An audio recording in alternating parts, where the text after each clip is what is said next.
Some new tour dates coming up.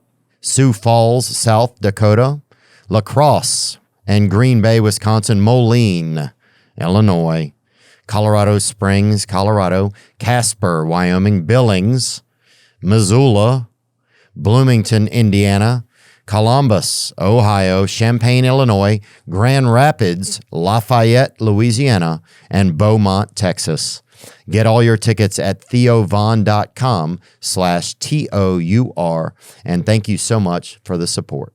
Today's guest has been entertaining humans and taking care of dogs for most of his life. And we're lucky to have been on the receiving end of some of that. You know him from Impractical Jokers. He has a new stand-up comedy special out on YouTube called Messing with People, as well as a new children's book called Where's Barry.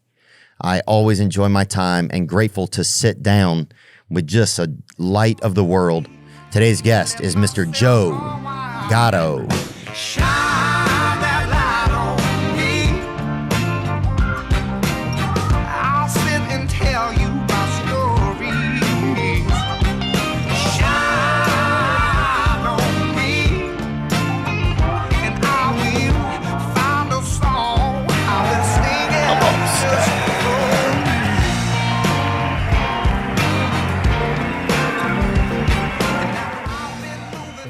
This place is awesome. I've never seen this place. It was awesome. Oh, you haven't been here before? I've never been here before, yeah. Oh, wow. It's nice. Fantastic. Yeah, sometimes you just forget where you've been or where you haven't even been, you know?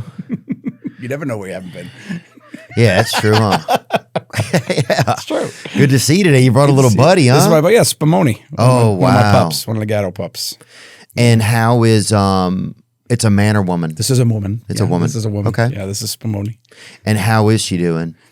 She seems okay. Yeah, she's doing all right. Last time we spoke, she's fine. Yeah. Yeah? Okay. Yeah, she's good. She's one of my travel pups. She just comes on when I'm not flying a lot and I'm just on one or two and driving, she'll come with me, you know? Yeah? Yeah, she's not a great flyer, but she loves to chill. And yeah, she seems very calm. Yeah. In Japan, they were giving pills to a lot of those dogs and so they could take good, cool photos of them. You seen the ones with their tongue hanging out? Mm-hmm. I know those. I have a lot of those kinds of dogs because I have a senior dog rescue and all their teeth are out. So they just hang out.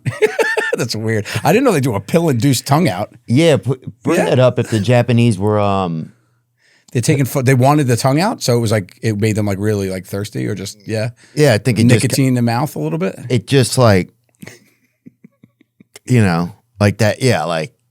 Just gives you the like they lived in Baltimore, kind of, like some of these Baltimore hitchhikers. Like, bring that up if they were dropping tongues out in Japanese pilling up the dogs.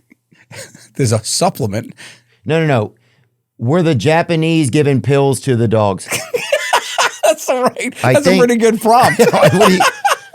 You're just looking at medication. You're just looking at dog pills.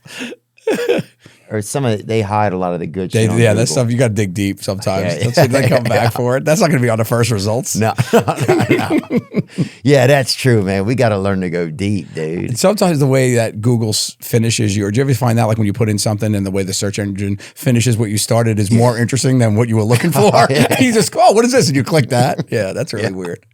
Yeah, and all of them, it's always like, gay. It's like dead, gay. Yeah, it's all that stuff. Yeah, dude. It's all that shit's always ridiculous, man. Right. Good to see you, bro. Good to see you. It's been a minute, man. Yeah, it has been a minute. Last time we saw each other, we were both in the same city on tour, and we got some pizza. Yeah, in Milwaukee. Yeah, Milwaukee. And the pizza took forever. Remember? I went back and got it. Yeah, that was good. Dude, I think we left and you just went. Yeah, you went back later we went in that the kitchen. evening. I was like, let me get this later. Right. We ordered these pizzas and they gave it to us. Yeah, they owed us some pies, man. Yeah. Oh, those people they did not want to give it up. And I'm like, well, if you don't want to give out the food, then don't be a restaurant, right? Right. This is your thing. This is what you do. Yeah. Like I was back there. He was eating. So he was back there eating too. The one guy. Yeah, whenever we saw him. Congrats, man. You got a new special out. A new special out, yeah. Your first special. People. First special. Wow. Messing with people, yeah. It's really excited about it. It's out on YouTube. And it was great, man. I toured with it for 2.5 years. And you know how it is. You don't want the content to go away. I'm super proud of it. Yeah. So I put it out there. And it's great. Was it, when you guys taped trouble? Come here. Spumoni, come on up. Good girl. When you guys taped it, how many tapings did you do? I did 2. Yeah? 2 in one night. I did the Paramount in Huntington. in Long Island, and it was fun, man. Like it was the first one, you get a little nervous, like it's all, and I wasn't used to, the jib almost knocked me out like 4 times because I'm very physical on stage running around, So I ran to like the side and the jib was like right there. I was kind of like knocked out, but it was good. It was really cool. Yeah. And the jib is like the camera. That's the camera that's on the arm. Yeah. On the arm. Yeah. Oh, you forget, right? That's for everybody at home. Yeah, just because some people don't know, Yeah. Some people don't know what's going on. Yeah, there you go, right there. That's it. Yeah. Did some of the other Jokers come out? Yeah, they came to the taping. Sal came to the late taping, I think, and then I was working that weekend, and then Q came out and stuff. But yeah, it's good. They come and see me. I see them when they're on the road. It's fun. We try to give each other the support. You know how it is. Have you gone to one of their shows? Like, do you still do the touring show with them or no? No. Right. No. So I did. They just wrapped up their last tour, and I came out on stage there. And then when they did Radio City, I popped out. That was really fun. That's when I came to Radio City, it was so cool. It was really great. The place exploded. Wow. So it was really nice. Yeah. Yeah. Have you missed that aspect? Because they just came out with the 11th season, right, of their show? Yeah. Of Jokers? Yeah, they're doing that now. They just wrapped shooting that one. I think they got another one. But yeah, I mean, you miss it. You're missing with your friends. The hardest part for me is like, it's appointment friendship now, right? Like you got to think about like, you used to see each other all the time. Oh, and now it's like, like I feel like I haven't seen you in for right. When you see them, it's like they're working together or doing something. You're trying to find a time together, so that gets a little tricky. Yeah, So, but everybody always asks, "You still friends?" I always tell people, "No, I hate those guys." Like I'll just say stuff to mess with people. People are like, "Do you like them?" I'm like, "No, we don't talk anymore." I was saying for a while that Sal had slept with my wife. That's why I left. It was so fun. And he's like, "Dude, you gotta stop saying that. Someone's gonna believe you." Yeah, but yeah, it's good. We're still boys. Yeah. Just trying to see each other gets a little tricky. Yeah, I think that just gets trickier as you get older too. Like just being an adult, it's like everything gets like more appointment. Yeah. That's why I miss like it's like you never know when you're in like high school and college and stuff like that those are gonna be like the greatest times because everybody is just there. Yeah. Yeah, you're gonna bump into factor of a college campus, right? You might just bump into somebody on the way to the caf or something. Yeah, that's totally different because you're all enclosed like a community. It's like a cult almost. Like you're living on this, this stockade thing. Yeah, dude, that's one thing. It's like, but you don't realize that when you're there. Like I remember whenever I was like graduating high school or whatever, I was like, thank God I'm graduating. But then you don't realize that like 10 years later, you'd do anything to go back and have one big full day of high school. Yeah, for sure. But there was some people you were looking forward to getting rid of too. That was the bad part, right? That's the other side of it. Like you're like, I cannot wait till I don't have to see this person again. Like the ROTC guys were really at our school they kind of acted like they were like a gang sort of or whatever. Like those guys with the wooden guns, you'd see them after school or whatever. Yeah. And they wouldn't even have like the part of the gun that like had the bullets in or something. They would just have like. It's like a glorified stick. Yeah, dude. Yeah. It was the right shape of a stick. Yeah. Yeah. And they would be running through the halls, like yelling different quadrants at each other and shit. Doing this stuff, hand signaling. You're like, guys, I'm getting to algebra. Get out of my way. Yeah, dude. Yeah, we didn't have RTC at our school, but we definitely had different cliques because I went to an all-boy Catholic high school. So an all-boy school definitely had like a different type of like clique setup kind of thing where you had your jocks and your mathletes, which I was a proud leader of. Were you? Yeah, math guy. Yeah, so I was like geeky, but I was a bowler. We talked about this just quickly. I was on the bowling team and stuff, so it was like a different thing. But then humor, like once people found you were funny in high school and you're with all dudes, I think it's a different thing. I think it's like, and then people like want to be around you and having fun. So once my humor started coming out, it was a different animal. That was so much fun. Yeah. Dude, being funny in high, that was like I think that's what it was too, because you always had an audience around. You always had like, everybody was right there. So you could make so many jokes and references and like you'd see each other in the hallway in between classes. And that was the weirdest thing because you had like 1 second where you were passing your buddy in the hallway and you got to just you got a drive-by. Yeah, dude. I was known for pratfalling in high school, so I used to pratfall into my Spanish class every day, and Mrs. Lonzo, my teacher, always thought it was this guy, Mike Irving, that was tripping me, and she would always give him detention on it. He was like, dude, you have to stop, it wasn't me. And I was like, oh, he tripped me, like that. So when I got my diploma, my mom knew that I was big, and my mom was always like, you had to be respectful. So I'm getting my diploma, and everybody's like, trip. Like they all want me to fall on stage. And my mother like threatened my life. She's like, if you Trip, I'll say, you're done. I was like, all right, I can't make my mom mad, so I don't get it. Then I surprisingly get an award. I got an award. They were giving out these awards, and one of them was, and I look at my father, and he goes, and I went up, and when I went to get the award on stage, I bit it, and I like fell off the stage. The place went absolutely nuts. It was so funny. I was like, that's the reason why I won that award, so I could have my moment. Yeah. That's class, bro. Yeah, I love that. That shit was so much fun, man. You think about just, do you have friends from high school anymore? Yeah. Yeah, that you keep in touch with? Yep. I still got actually a pretty decent amount. I've always done a good job of like trying to call and connect every now and then and just see what's up, with folks, but or definitely from high school. And so I keep in contact pretty decently with some of them. Who's your oldest friend? My buddy. Do you have somebody like from my buddy Scott from where we was like in second grade or whatever. Oh, wow. Okay. Just went to his wedding. He had a destination wedding. Oh, yeah. We're on the same page. You mean a forced vacation for you? It was, yeah. Yeah. And then some people can't be there, and then they feel bummed out about it. For sure, because somebody had to miss it, and then both people feel bad. Yeah. Yeah. There's two different, schools of thought about it. But because the other school of thought is what? Like, it's like you're making a memory for everybody that can make it, and you're making it more of like an event, and you're spending your money. You might as well get this big memory out of it instead of being at a a hall in the Queens, and spending all this money.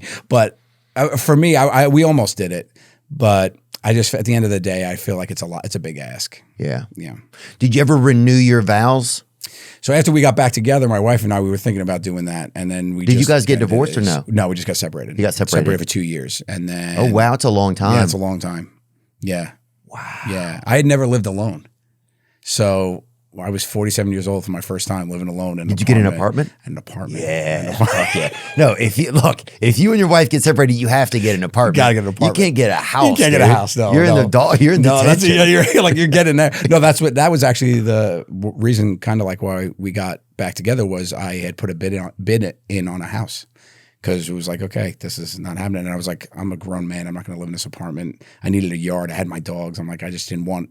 There was a fire drill in my building. I'm outside at 11:30 in my robe. And so I was like, are you Joe from Impractical? I'm like, get the hell, like, this is my life right now. So I was like, yeah. So I put a bid on a house and I didn't get it. Could you imagine you go to the fire drill of your building and Joe is there in his bathrobe? I was like, with how many dogs? 2 dogs in my Like office. Cruella Joville. You're just out there with a fucking million pups. So it was like, yeah, so it was rough. And then I put a bid in on a house and I didn't get it. And then I was like, I had to look at another house. And I said to her, I was like, what about? I was like, I'm looking at this house. It wasn't too far from the kids. And she just went, do you want to get back together? And I just went, yeah, do you? And she goes, yeah. And that was the first time we said it out loud. We both weren't thinking we were going to. We reflected on it after. And it was just that moment. And we were I was doing a dog event in the city, and we were waiting in a hotel room for the dogs to be ready. She was napping, I was working. And then we just started talking for like 4 hours. Wow. And then I said, okay, let's give it a couple months. I'm not going to move back home. Let's make sure it sticks, make sure we want to do it. And it did. It all worked out. So then I came back home. But living alone was like so weird. I didn't even like hang stuff on the walls. It was so sad. It was like those white, freshly painted sheetrock. Oh, yeah. Like I hung like one picture, and then I was like, nah, I don't even know if I like that there. It was just like, felt like you had to. Went on Wayfair and I bought a bunch of like discount furniture. And I go to the house, there's all the nice furniture and everything. You're like, hey, at least let me come back and shower. Yeah, at least you got that good loofah. Wow. And what did you, right after you guys decided, okay, we're going to do that, did y'all go eat somewhere or something? We did. Where? Yeah, we had dinner that next, I always went to the house for dinner. The kids didn't know any sort of disruption. So that was always good. I was always at the house having dinner, family dinner. I was always still very involved. The kids didn't really know anything because at the time, they're 9 and 7 now. So they were between, 6 and 8 or whatever. And the next night we went to one of our favorite restaurants in town. And we just had a nice date night, and it was nice. And then we went away, just the two of us, and for a night up at this farm in upstate New York, and just all worked out. It was a lot of conversations, a lot of hard stuff you got to talk through, a lot of forgiveness and talking about, I think the biggest thing always is in any relationship, you always, especially with your significant other, you always think it's your soulmate and you know what they're thinking, and you just don't. Like people, as well as somebody, you just have to say it. So we just started talking, and it just opened up everything, Dude, the craziest thing is how hard it is to say stuff, even if like you're with the person you're married. It's like And they would rather you probably say it so you can get to the next part. Right. But we just hold the fucking words. Yeah. And then you get mad that they don't know what you're thinking. That was the Yes. funny thing. I used to say that all the time. I said, you get mad because I don't know what you're thinking. I'll admit, I don't know what you're thinking. I'll never know. Yeah. You know, so that's like the biggest thing I found in relationship is really, as we're starting to like get through it again, it's like, just say what you're feeling. Life's too short, man. Just say what you're feeling. Yeah. Just say, I wish your legs were longer. Just get longer legs. How'd you know? Did she tell you that was the thing? She's like, Joe, I wish you were 5. I wish you were 6 foot, man. You had longer legs.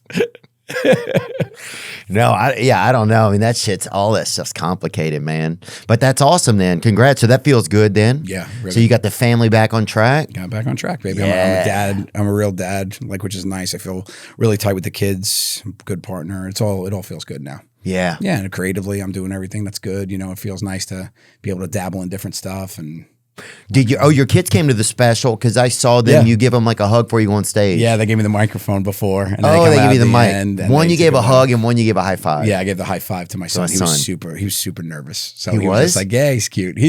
She is like me, dude. She's comes out for a bow. She loves it all. Like, she's all about it. My son is a little bit more of a wallflower, but he really likes to laugh and to make me laugh. And we do like fun. Oh, there. That was a thing. Oh, good.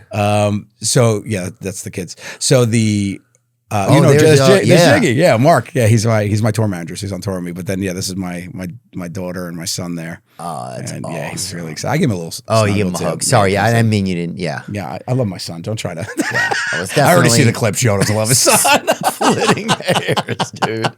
I'm sorry. Starting such a drama. I was trying to remember that. Yeah, dude, Jiggy was there. That's awesome, bro. Yeah. He's with me all the time. He's on my new tour with me. He's my feature. He comes with me the whole time now. Hell He's yeah. great. He's so funny. He has one of the best stories. I don't know if he turned it into a show, into a stage bit. It's like he met a girl on an airplane, right? So he's on an airplane.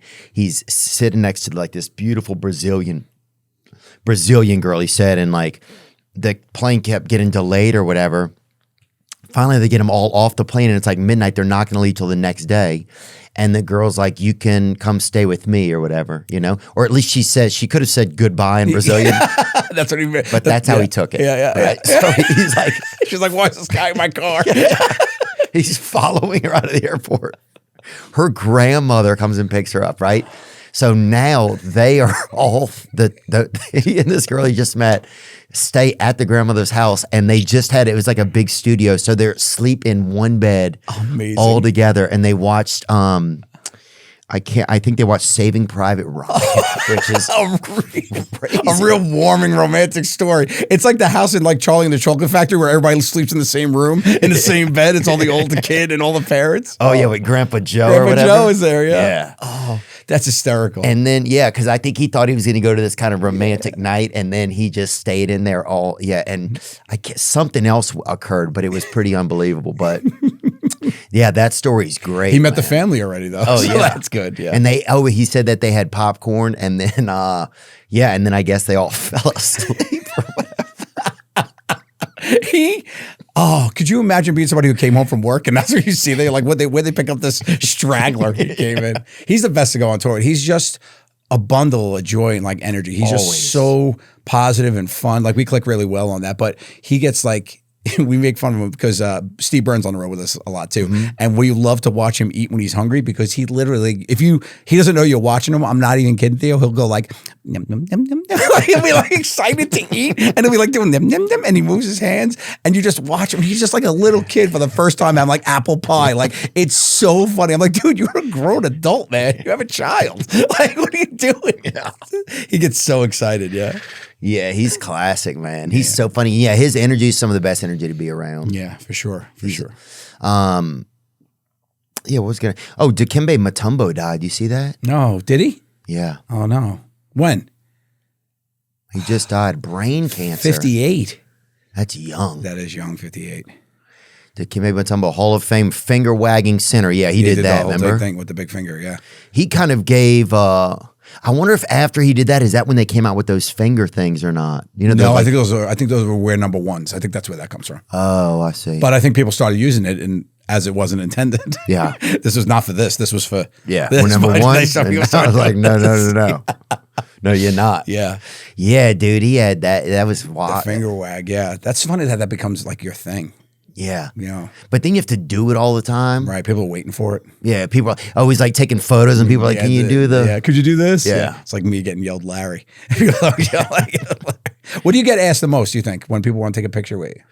Or like when people see you, what is like the thing that they... What's Bobby Lee like? Yeah, so you get all the time, right? Yeah. Tell me about Bobby Lee. Is he real? Is it real? They'll say. They'll call him an it. And I'm like, that's crazy.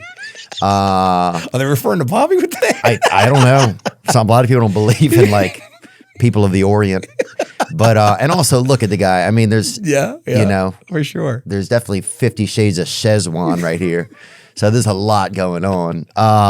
Then after we got to interview Trump, I get asked about that a lot too. Oh, yeah, for sure. Just what it was like to be there or something. We got to go up to Bedminster, New Jersey. That was nice up there. Yeah, I think I talked to you when I saw you. There was just the rumblings that you might have been able to sit with them, and I think you told me you were like, "Dude, it's crazy. I might be able to do it." So that had to be a wild experience. Yeah, it was crazy. Yeah, it was. That took a long time to come together. I imagine it wasn't like a. It was kind of on and off, and Yeah. then it was just on. Yeah.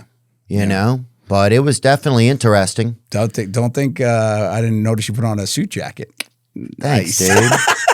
You threw on a jacket. There Yeah, you go. appreciate it. I think it's been at 2 funerals and 1 presidential interview, brother. I'll tell you that, dude. It's a famous jacket, So man. it's on its way up, bro. Here you go. Yeah, Dikembe had that thing. Dude, what finger is used for different stuff the most, do you think? This is for, Yeah, this is always good and this is always bad, right? this is good, this is bad. Yeah. This one is, so yeah, if this is bad. This is never good. This could be bad with a thumbs down. Yeah, I think every finger has a personality.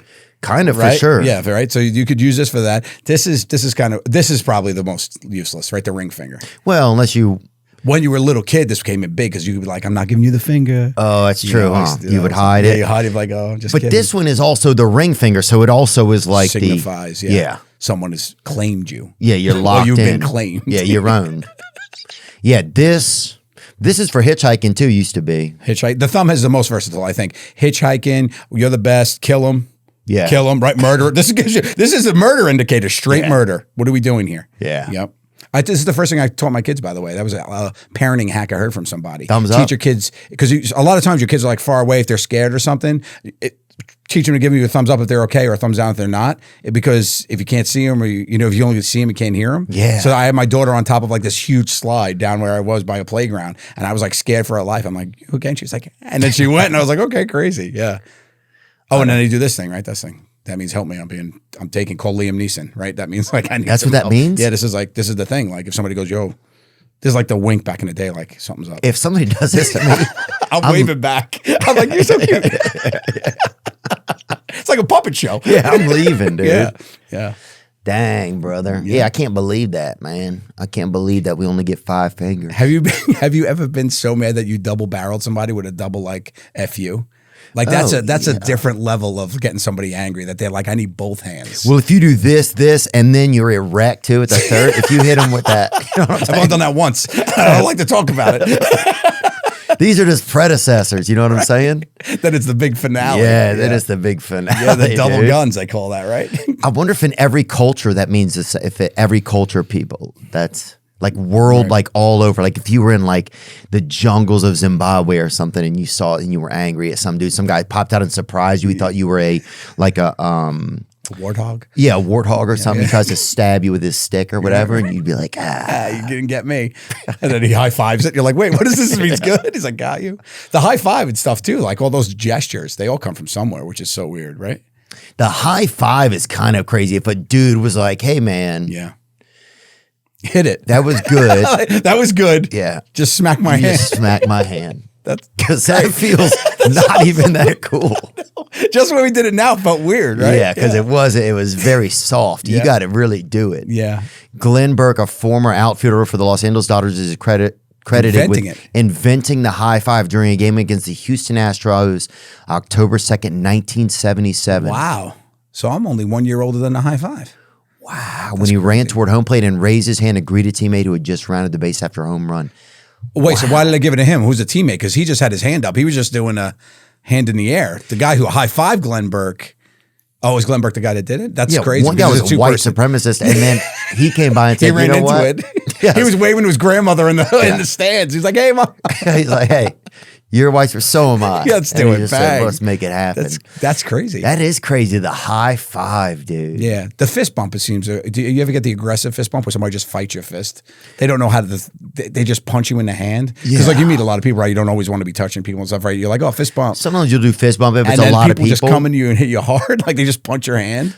Or yeah, sometimes people will keep pushing against your hand. Like push your back. Yeah, you trying to move me? What am I doing? Yeah. But yeah, and also a lot of people have sweaty, wet hands now. Yeah, it's a thing. Oh, it's gotten way worse. And when I was a kid, everybody's hands were dry, right? It would, like, you know, sometimes you'd see like some facial sweat or somebody with like, who never shaved their neck. They'd have like a lot of sweat and hair on their neck or whatever. But you didn't see people's hands just, you know. Sopping. Yeah. The worst is when you're done with it. Now this is your sweat that I have on my hand. What am I going to do with it? Am I going to ruin my pants? Am I finding a piece of furniture? Like you have to figure out where to put it. Yeah, they don't give you any direction. It's like, hey, here's some wet meat. This is your problem now. This is some wet me that you have to deal with. Yeah, for today. Yeah, one little wet meat, dude. Somebody said that Pharrell, the singer, had really dry hands. Dry. Somebody told me that once. I remember that. That he wasn't sweaty, or was it dry to the fact that it was like you felt it was like sandpaper? Yeah, like wow, yeah, very dry hands. Yeah, it could be from mixing those albums or whatever. He gets calluses. Yeah, that could be it. He works with his hands. Yeah, that's a good point, man. This episode is sponsored by Prize Picks. Do you love firing on sports? Well, Prize Picks is the best daily fantasy sports app for you. Sign up today and get $50 instantly when you play $5. You don't even need to win to receive the $50 bonus. It's guaranteed. You can fire on all your favorite sports like the NBA, NFL, UFC, and many more. What I like about Prize Picks personally is that instead of choosing teams, you choose individual players. Each player has a set projection, and you either choose more or less than that set projection. If you're smart with sports and you know what players are going to perform on what nights, Prize Picks is the best app for you. I played this weekend on some of the NFL games, and I won. I won something. First-time users download the Prize Picks app, use code Theo, and Prize Picks will instantly give you $50 on your first lineup of $5 or more. No strings attached. Put in $5 and instantly get a free $50. This episode is sponsored by Prize Picks, and we thank them. Today's episode is sponsored by Morgan & Morgan, America's largest personal injury law firm. For over 35 years, they've been fighting and winning for the people, just like you and me. They've won so many cases, they've racked up more than $20 billion in recoveries for their clients. That's right, billion with a B. And because they've got your back, I'm excited to announce that they're offering one lucky listener $2,000 and 2 tickets to WWE's Royal Rumble. Entering to win is easy. Just text TPW to 4, the number 4, the people. That's TPW to 484-373-6742. Or click the link in the description below if you're watching on YouTube. That's right, no purchase necessary. This sweepstakes is open only to natural persons who are legal residents of the 48 contiguous United States, including the District of Columbia, who are 18 years of age or older. Sweepstakes ends 10/31/2024. For entry and official rules, visit morganwwe.com. Void where prohibited.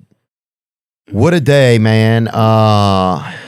What else is going on? Those storms, dude. It's so heartbreaking. I know. I had a show in Evans that I had to reschedule. Did you? Yeah, I got my one off in Savannah, and then went to the Evans one, the place, the power. They didn't have power in the theater. Evans, Georgia? Yeah, Evans, Georgia. Oh. Yeah, it was tough down there. And then they were like, we don't have power. I was like, we're not going to do comedy by candlelight. Like, what do we have to do? We have to reschedule it. So, yeah, I know. But down there, the people are so like equipped to handle it and be like, it's such a community when stuff like that happens down there. It's crazy. Like, because we were there and there was people driving over to be like, oh, we're just going to go they had like family and whatnot. I was talking to somebody at a restaurant and they were like, yeah, we got to go pick up my aunt. Like they just like know what to do and they're just Right. ready for it. It was. Yeah, people in the South are really dialed in with their families. You know, being close with your family is like, it's one of the main things. Yeah. You know, and everybody has a truck. Everybody wants to help out. Everybody has a truck. Yeah. That's so different. Than, down there, everybody's got, Ken, he's got, call Tim. He's got the, cousin Tim's got it. He's got the truck. People are like, I don't know one person with a pickup truck in New York. Yeah. I don't know one person. People are like, I'll fucking help out right now. What do you need me to do? Everybody knows CPR or knows a fireman that says he knows CPR. And then when he has to prove it, it's a problem. He's just blowing in this guy's face. I was in a situation where somebody was choking and I jumped into action. Nuh-uh. Yeah. Our tour manager had this, we didn't know he had this. Where were y'all eating at? He was signing, we were doing the settlement down at the, we were in the hotel ballroom, one of the things at the hotel, like we had a little room and he was signing the check to pay us for the weekend. And he had this condition when he coughed, he would lose his breath and just like pass out, but we didn't know that. So he started coughing and he was talking through it, right? So it's me, Sal, and Murray, and he's coughing. He's like, and he just goes, and he just shuts down. And so I'm sitting next on one side, Murray's on the other, and Murray just starts shaking and goes, his guy's name was Jeff. He's like, Jeff. So I hopped up and I was like, all right, I got to do something. But I didn't do the highlight. I did like an over the shoulder, like seatbelt, like, and I just started like shaking him, trying to wake him up. Sal ran over and it was at the Hoyt Sherman, near the Hoyt Sherman Theater. And he ran and grabbed the phone that was connected to the bell desk. And he was like, call 911 instead of calling 911. He yelled into the phone and I'm hugging him and I'm like, and then all of a sudden he just came back to life and he's like, ugh. And I'm over his shoulder and he goes, did it happen again? And we're like, what are you talking about, dude? Yeah, so I had no skills. The only person that had any skills was Q because he was a fireman and he was in bed, so we couldn't even help. Hey, that's typical fireman, dude. If there ain't a fire, dude, I'm asleep. Put a hot dog in my jaw and I'm going to sleep, dude. Done. Yeah, so I'm not equipped for any of that emergency stuff. Yeah, that's scary, dude. We had a one time, me and my buddy Scotty, the same guy I was talking about earlier, we'd eaten some LSD, right? And we were children, man. And so we went, we got to the Waffle House, and we were so excited, it was like 4 a.m. we're at the Waffle House. And and we were laughing so hard, dude. We had the giggles so hard, and they had a gay gentleman working there, right? And we never seen a gay gentleman. You'd heard about it or seen drawings of like a guy like grabbing somebody's wiener or something, see somebody chisel that into like a tree or into like a side of a bridge or something, but we'd never seen like a gay gentleman in real the life. wild. Yeah. Yeah, in the wild, dude. And in the wildest place on earth, bro. The fucking halfway house that has a waffle maker, So we're in there, dude, and he's like being real, like he had like as much gay as you could have inside of somebody, like for his frame or whatever. Mm-hmm. And you could just see it kind of bubbling out of his shoulders every now and then, Mm-hmm. And we were laughing so hard. My buddy Scott, like when he laughs, he kind of does like this choking thing. So the guy thought that my buddy was choking, dude. So he comes around to save the day. Yeah, starts doing that. And my buddy Scott's a little guy, starts doing the fucking Heimlich on him, dude. And I am laughing so harder. Oh, dude. I'm laughing so hard. I remember I had to beat my feet against each other because I needed to get more sound out of it. More energy. Yeah. Dude, he fucking seeing a gay guy do the Heimlich maneuver. Bouncing your little friend around. Oh, dude, yeah. Thinking he's saving the day. Yeah. Oh. It was just like Spumoni on your lap, brother. Same difference. So that was like a crazy thing that happened, like the first time anybody ever choked by us or something. I've seen people successfully do it. And it's so weird that people don't know what to do. Oh, it's beautiful when people do it well. When people do it when they do it well, and the piece of the chicken bone just comes flying out, whatever, and then everybody just starts clapping. Yeah. Like it's like the plane landed. It's like everybody's like, yeah, he did. Like that's so weird to take a lap because you just saved this guy because he didn't chew his filet mignon. You know? Yeah, dude, we had what was happening? Oh, dude, I was at a hotel in Hawaii. And a guy starts choking at the breakfast bar, and it was like it was a nice breakfast bar. They had like cereal, fruit, assortment of different styles of eggs. Scrambled, hard boiled. Yeah, they had a couple of. They had the big silver things. You have to open it up and see what's in it. Oh, surprise! Yeah, they want to keep you guessing. Yeah, it's like aloha. What do we got here? And then there's like two of them that just have smoke coming out. There's just like warm water. There's water in it. They're like, oh, we're bringing it back out. We're bringing the ham out. Yeah, you're like, I don't think that anything was ever in here, but they make it look like it was. Scooping the water out, thinking it's something exotic. Like I'm getting that Hawaiian hot water. Oh God, I'll have another. Honey, give me another bowl. Give me a bowl of that pineapple hot water. That's great. So this guy starts choking. And they bring out one of those like divider things where you just like can divide a room, with one of those. Yeah. And they bring that out because there's like all these tables right there just eating. And so they bring that out and one guy keeps eating and people are like, quit fucking eating, dude. You don't fucking... You don't eat in front of a possible death situation. Well, the guy, like 7 feet over, you can hear this guy like struggling for his life, dude, right? And this guy's chomping on his cornflakes over here. And Magic Johnson was there, dude. So at a certain point, and this took a long time, they were trying to revive the guy. And, and so at a certain point, everybody starts looking at Magic Johnson like, fucking do something, Magic Johnson. You're magic. Yeah.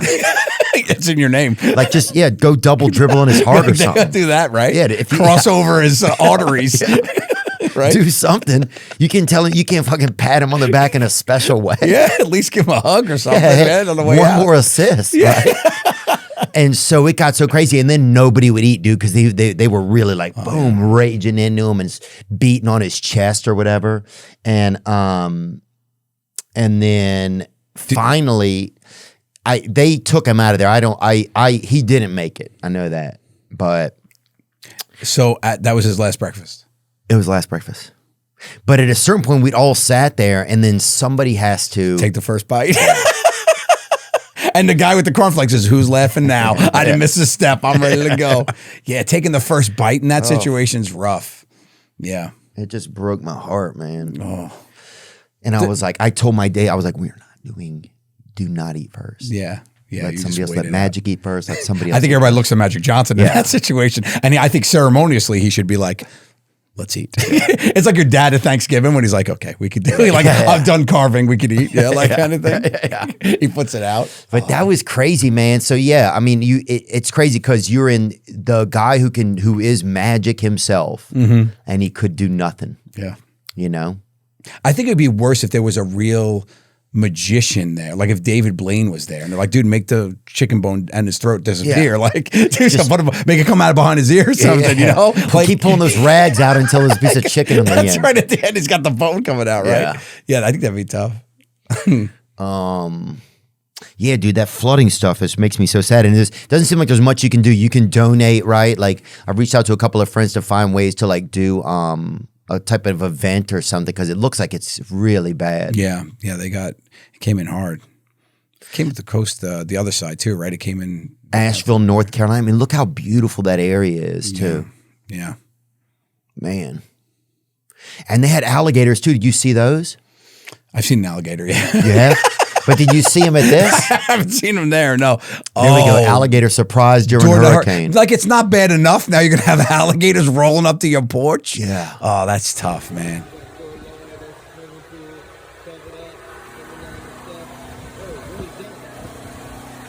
Wow. That's a damn gator, baby. Well. And they had 2 alligators at the mall too they found by like an Aeropostale or whatever. They make them into purses? I have no idea. But also it's like, I guess alligators never, the mall, if you're an animal, you never even get to go to the mall. So this is your one shot. Like I'm going to go and see what's on the sale rack. I got these little arms. I got to keep myself warm. Props to this guy for seeing that's an alligator. I wouldn't have known that was an alligator, right? That looks just like another piece of debris. I'd have just gone missing. Yeah, for sure. Yeah, an alligator at the mall. Like, do you have a really long medium? I need it. So you have a tailor because I'm going to need it. Then they go into Lacoste and they think they get a discount. Like my face is all over this place, man. Come on, guy. I did They can't even get up to the counter at like Panda Express, He forgot his wallet in the car. He's got to go back. Yeah. He forgot his wallet, but then he realizes that his tail's made out of wood.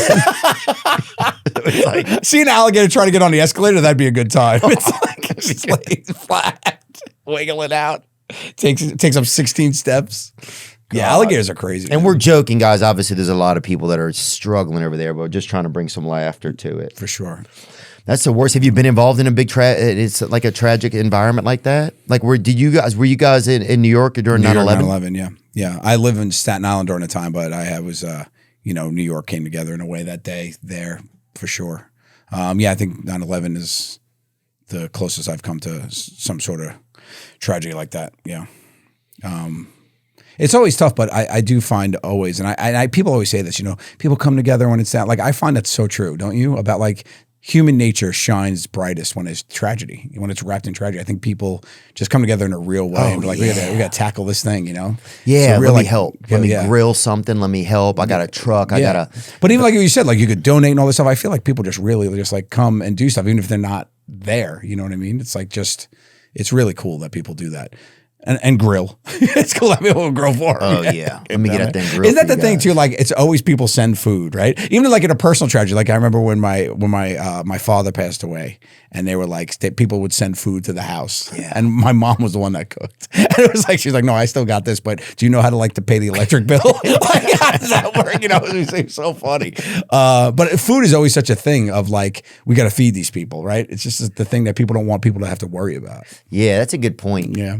Yeah, it is amazing that the ways that people come together and help each other. Even like when you look at people donating organs and stuff, Oh yeah, you an organ donor? Yeah, I am. Yeah.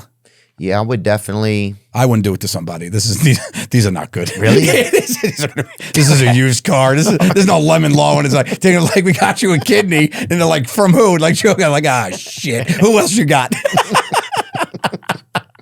Yeah, if you put your ear up to the kidney, they can hear Murr just giving one kidney what to say to the other kidney. Yeah. I think everything is just like, I think if it's not my eyes, you don't want it. It's like, he's got a nice set of eyes. Give him his eyes. Yeah. Get the eyes. Yeah.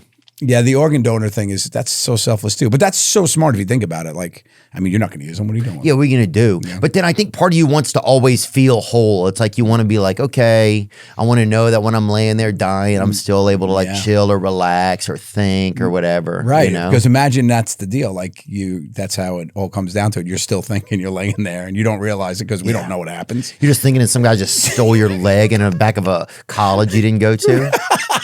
Like, this is crazy. It's like, how'd it get there? Yeah. It's crazy. That'd be pretty wild, man.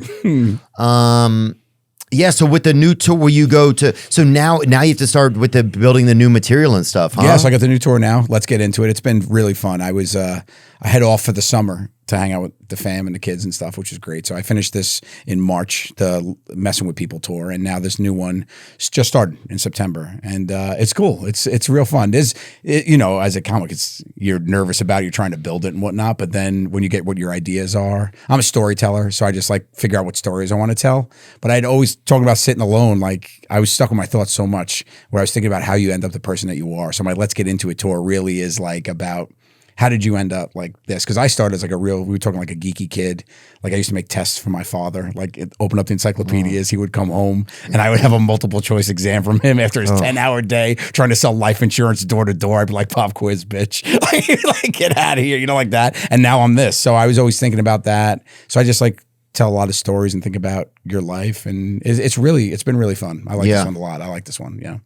Yeah, it's funny to see how you'll evolve too, and like how your brain will start to think up things that are like a little bit more, just more personal, or like how you get out of just telling jokes and try to like share something. Yeah, yeah. It's kind of fascinating. I think how that kind of works out. Do you feel like you share more? Well, I mean, you talk so much, right? You talk so much with the podcast and everything, right? Do you think about after you? Because people get to know you in a real way this is you talking. So do you feel like that people know you in a way different way than they would like 5 years ago if you were just doing stand up? Does this podcast open up a completely different part, right? Yeah, I think so. Because we talk about a lot of, because sometimes we talk about stuff that's personal, or like, I was kind of like a late bloomer, I think, in dealing with like a lot of stuff from when I was young. And so I didn't even know that I still had to deal with, I didn't even know what was going on. So I think I've learned about a lot of that stuff like even it's like in the past 5 years. And so we'll probably try to share kind of like candidly, or sometimes you're talking and you just learn something as you're talking. So like things like that have happened a pretty good bit, because a lot of times you get busy with work, and then one of the times that I would sit down and kind of be with myself was when I was podcasting. So you just be sitting there sharing and thinking, and then sometimes you kind of get into some stuff that's pretty personal, and then people will come up and say man, I could relate to this, or that's a cool part. Thanks for talking about this or that. I you love know that. Yeah, that's what's really cool. Yeah. too. But I've always been associated with a group. So for the past 4 years is now just me by myself. So it's a little different where you're not, your opinions are like your own, or your feelings are like your own, or whatever. You're not like lumped into a category of just what everybody, and they get to know me. People who started as fans of like Jokers are like fans of me, which is, it's a cool evolution, which I really like. And you do that. Yeah, was it hard to make that? Was it hard to like, were there moments where it was like, man, it's tough to do my own thing, or? Yeah. Yeah. I think well, you're part of such a great legacy. I love that show. It's like being part. It's like playing with 3 Tom Bradys, and then now you're like, I'm gonna go be my own Tom Brady. No, I'll do what I was best. I'll play flag football. I'll see how I can do. But I think it's the best part about it was like I was part of that. And I don't shy away from that, because you find people like when they talk to you like, oh, I love you, and they're like afraid to talk to me about Jokers. But I'm like, that's my I mean, I'm so proud of that. It was a decade of my life, 300 episodes. Like, it's not something that I shy away from. And even in like my stand up, the show, I was me. So if you watch the show and liked me, you're gonna like me when you see me, because it's the same guy. I wasn't being a character. I wasn't playing an actor. So there's just like some benefits to it, which is cool, and it's part of my personality. Yeah, So I don't mind it, but it is cool to be able to try different things, like I want to write a kid's book. I wrote a kid's book. I wanted to do the stand-up thing. I've been always wanted to be a filmmaker, so I've got some scripts, and I never had time for any of that stuff. Right. So it's cool. Is this their last season, is it? I think they're going to go back into production to finish their last season as of now, but you never know. I think they might get renewed again. I don't know. Yeah. But I think they'll let them go till they don't want to anymore. Yeah. I mean, it's like, it's just so good. Like, why? Oh yeah, I mean, some of my first fans were you guys as fans, from going on the Jokers cruise and getting to meet people on there, and then fans that we'd have for years, and that still are. Yeah. So thank you, man. You got it, man. Yeah. They're a loyal fandom. They really are. It's cool, dude. Yeah, I get them come out to the shows. It's funny too, because you see them. They see me by myself now, and they're like, "Wow, you were really funny." I'm like, "Thanks." Like, were you expecting me not to be? But it's interesting for people to see you in stand up. It's a totally different world by yourself. 60 minutes talking. Oh yeah, dude. That was the biggest thing for me, not being on stage with other people. Oh yeah, huh? You're like you just like, yeah, you take it for a second, and there's nobody there. Coughing. I'm like, oh, could you? They're like, oh, just look. And sometimes people make you the craziest thing, dude. This somebody made me this. They brought this this weekend. Unbelievable. It's a real taxidermied rat. That is the racket. That is if you open it up, you can smell it's very real. It was real. Yeah, at one point. That's super cool, man. Pretty cool, man. I got somebody who made me it was very interesting. He made me and him this weekend. He made us Funko Pops, but he made himself as well. And it was me with one of my biggest fan. He made himself, and we're both holding teddy bears because my new kids book wears Barry, and he's like, "Hey, you don't have one of you with the bear?" And I was like, "How'd you know I had any?" I was like, "In my Funko Pops," and it was just like, yeah, he made me see it. There's a Captain Fatbelly one there from me in the show that I had pretty famously, and he made me one, but he made one of himself, and he gave me a 2-pack, and he's like, "Now we can be together. We can be best friends." I'm like, "All right, yeah." But it was so cool. I love that. Yeah, that's funny, man. Yeah, it's funny all the things, like just little things that people will make that are like you talked about on the show, or like moments that affected them or something like that, It's pretty cool. But even like you're saying, it's like when people get together, there's a sense of, when people want to do something for one another, like when people want to help out, whether it's a storm, whatever it is, Yeah, for sure. People want to like kind of latch in, Yeah. But yeah, they gave me that rat, baby, and that thing. That is insane to think. First of all, to think of it, then execute that. That's really cool. I know. And if you can't see it at home, it's in a little like a little like a protective aquarium. Yeah, like a small 8-inch diameter round aquarium that's about 1 foot high. Imagine like the brain that they kept for Frankenstein. They had that jar. It's the same thing. So it's got a rat in it. And it's got a rat in it, and he's wearing like a fancy gown. He has a scepter, has some flowers. Dude, in New York, they just put out, they have a rat problem there. Yeah, huge. Huge rat problem. You're welcome. Yeah. That's what they get for. That's what they get for fucking being know-it-alls, dude. I'll send more. You'll send more. You think you got it under control? Look out. Here come more. I'll send more. So now they're trying a new tactic against me. The war on rats could soon shift from trash to a new target: procreation. Rat birth control could soon roll out in New York City. Little rat condoms. Yeah. Give me a minute, honey. Let me just... She's like, you got a dick like a mouse. He's like, shut up. I'm a rat. I'm a rat. New York City Council on Thursday will vote on a bill that would introduce rat contraceptives to the city's rodent fighting arsenal. If the bill passes, city officials will choose 2 rat-ridden zones to place the contraceptives and then monitor whether they reduce rat activity. How did you do that? The pilot program will last. Yeah. Setting up some voyeurism going on. It's just right outside of the Kraft cheese plant.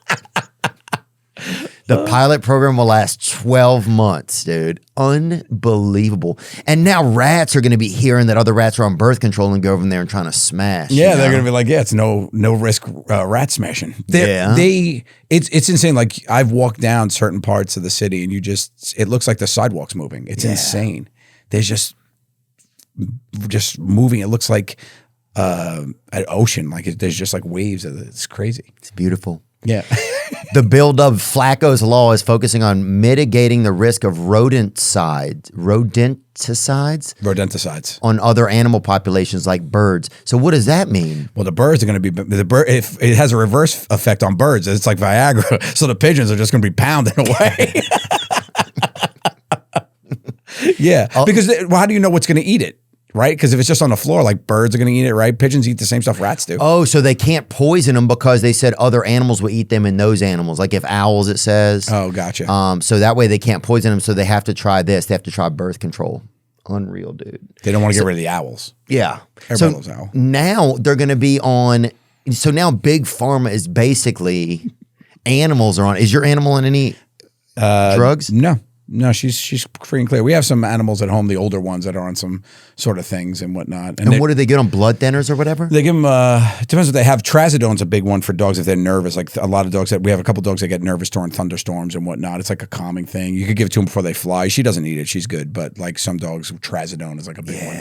They get that trazzy in them. I'll pop a little trazodone, dude. You feel a little nervous? Yeah, just take some trazzy, man. Yeah, they just it's so funny because it like dehydrates them too. So they'll just be like laying there panting with their eyes half closed and they like you clearly see. Yeah, that's a big one for them. But they get some kidney medicines, the old ones. All my old ones. It's just my rescue is all senior dogs, so I get them when they're all jacked up. You know? Really? Yeah. So it's like, you ever get any of the ones that are in the wheelchair, little chariots? I got a couple chariots. Yeah, I got a couple of Roman soldiers. Yeah. Yeah. We said they're gonna live. We're like, no, we're gonna make it. We had a couple of those. Yeah. Thumbs up. Yeah. So. That's like Michigan. That was my first senior, the one on the 4th there. The one more over. Yeah, that one. So that was my first senior dog and had no teeth. The tongue hung out. That dog's not on that Japanese pill. That's just how it lives. Yeah, sure. Yeah, so looks like Biden, dude. That one a little, a little bit. Yeah. So that's what was our first senior. But now we get these seniors and they're all jacked up. And where do you get them? Do you go meet somebody? Do you guys meet at like a Howard Johnson's or something? Like how do you pick them up? Yeah, Panera. Yeah. Grab some lunch. We get them from kill shelters in New York sometimes, or we get owner surrenders. A lot of them have, when they're this old, like older people die and nobody can take care of the dog. It's like, they've had this dog. So the dog is like 12, 13 years old. And they're like, could you take it? So we do a lot of owner surrender work.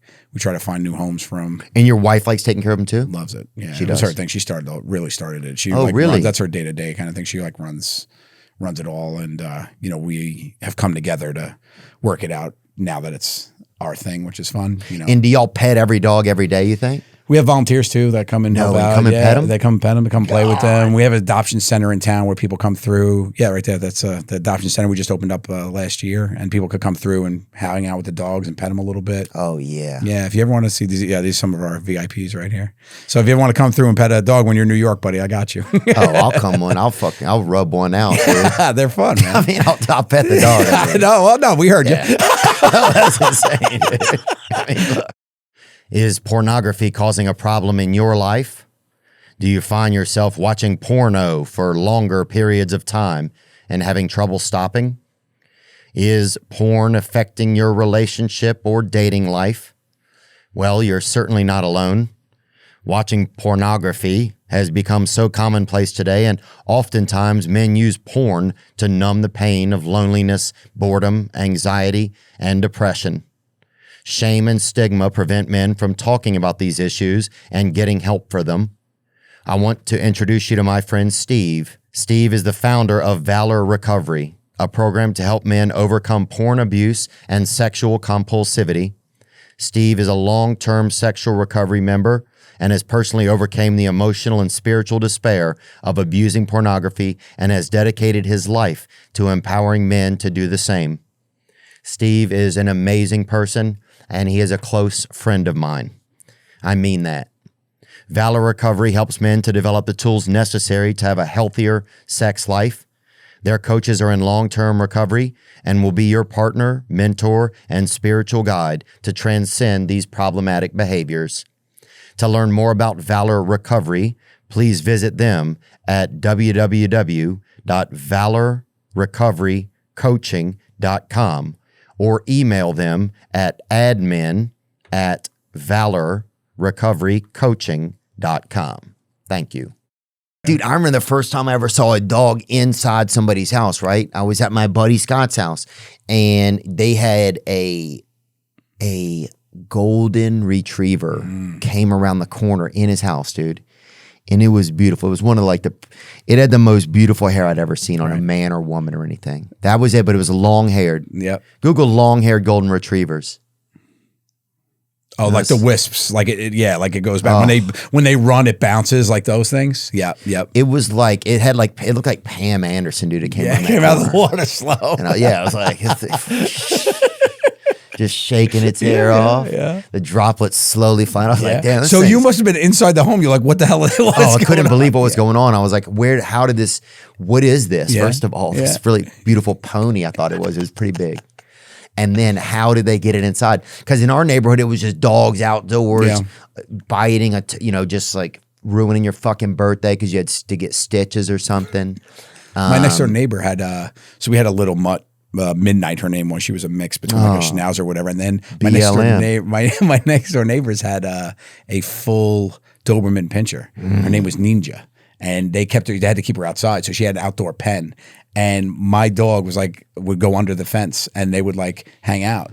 And he was like afraid, like there was this huge, like that, like one of those big, like in the movies, those big like German looking, like those dogs, right? Like big scare. And I had this little mutt. And they would just hang out. It was the oddest couple. And they hung out, but they had to keep that dog outside. They didn't bring him inside. So when Jason came over to my house and my dog was inside, he's like, oh, you get to play with it like on the couch? He's like, this is so weird because he played with his in the dirt, like in the backyard, Wow, dude. Yeah, I guess having that much dogs brings you a lot of joy. The other day I was sitting at a meeting and somebody's dog came up, and even when I petted it, it makes you feel good. Endorphins, yeah. It's great for sure. You don't have a dog? No, I'm gonna get one as soon as I think after this year coming up, late in the year, I'll kind of take a break from touring for a while and then that's it. Get a nice pet. If you want a messed up one-eyed one, you call your boy. Yeah. I'll take care of you. Yeah. I got and what are some of the tougher things about research has shown that simply petting a dog lowers the stress hormone cortisol. That's for true. That's truth. When I have her on the road with me, I sleep so much better. Really? Yeah, for sure. They said that a new study just came out that I had just seen too, that it was if a dog, hearing a dog breathe with you is like kind of lowers your, makes you go into a deeper REM cycle. Yeah, which is cool. And I have 8 dogs that sleep in my bed, so I'm in a coma. Wow, bro. You Joe OD. Yeah. I get like 3 hours sleep and I'm set for like 2 weeks. Yeah. Wow. Yeah, they have a lot of people. Benefits of sleeping with your dog. Decreased sleep, so you don't have to sleep as much. Eases insomnia. Comfort. Yeah. Promotes theta brain waves. Wow. I get them thetas up. Do you? Yeah. Yeah, rush theta. Yep. And then lowers blood pressure, sense of security. Yeah. Warmth. Come on, now they're just fucking. Now they're just throwing in buzzwords. It's like you decreases loneliness. Yeah, because you're not alone. You can sleep with a cat and it'll decrease loneliness. That has nothing to do with a dog. Oh, that's beautiful, dude. Yeah, I would like to get me a couple puffs and do like a little Iditarod or something. That's something I'd always love to do. And Iditarod with dogs? Is being the Iditarod, man. Yeah. Because there's a parade, I think, the day before the Iditarod. Look up Iditarod parades if you can. And all the dogs go through the town or whatever, and you get to see them all. Yeah. That's cool. Yeah. And look at the ones with those blue shoes on. That's mine. Those are fancy. Yeah, I think they're sponsored by Nike or something. Oh, I'd have mine and some fucking Yeezys out there. You know what I'm saying? When we used to have the dog in the city, we used to put these little balloons on their feet because the city's gross, Oh, you know. yeah. And then you have these dogs, and their paws are like porous, you know. So my dog used to walk around these little balloon shoes. They're literally like do like yeah, that's them exactly. You know? Oh, that's it. Yeah. Oh, look at those. Those fresh paw belugas? Look at those right there. The third picture. Yeah, right there. that's it. Right. Let's zoom up on that a little bit. Something to those Oh, guys. Yeah. He's got them. Wow, New York Fashion Week. Oh, they did Yeezy inspired sneakers for dogs. Wow. Unreal. Some people have too much freaking money. Too much money. Yeah. Yeah, we just had Mark Cuban on here. That guy has a crazy amount of money. Some people are billionaires. Isn't that crazy, That's dude? so nuts. That's so nuts. Can't even imagine. Like, Yeah. what would? And then how do you even? 5.7 billion. Is what Google's telling us. That's a lot of money. You would think at some point you wouldn't want to try and make any more money. Right, I guess. Right. Yeah. But is it that like you're just like so good at it that your money's making money? Right. Because people say like, why wouldn't you stop? He's like, I did stop, but just my money's making money. Like, what do you want me to do? You know, it's like out there. Like Musk is like, you think he's out there being like, let me clock in? Like his money is just making money. You know what I mean? True, dude. Yeah. Yeah. It's not like he just like has to drive over to work in the morning. Bye, honey. I got to get to the office. Like you are the office. Like you can do whatever you want. Yeah. Wow. Yeah. I think that's a big part of it. That's one of the problems I'll never have to worry about. Yeah, I think I felt like you think at a certain point you would just want to do helpful stuff and not make any more money. But then I guess if you want to do helpful stuff, you still have to keep making money to do it. Maybe That's I don't part know. of the thing. Yeah, I think Bill Gates talked about that, right? When they were talking about the Bill Gates Foundation, whatever, and he was like, people are like, "Oh, you could just give all your money away." He's like, "Yeah, but what do I do when all my money's given away? I need to make money to give away the money. Like it's part of it all, you know. It's just cyclical. You got to keep putting money back in the bank to give it out. Yeah. You know. You a charitable fella? Yeah, I think so, man. Yeah.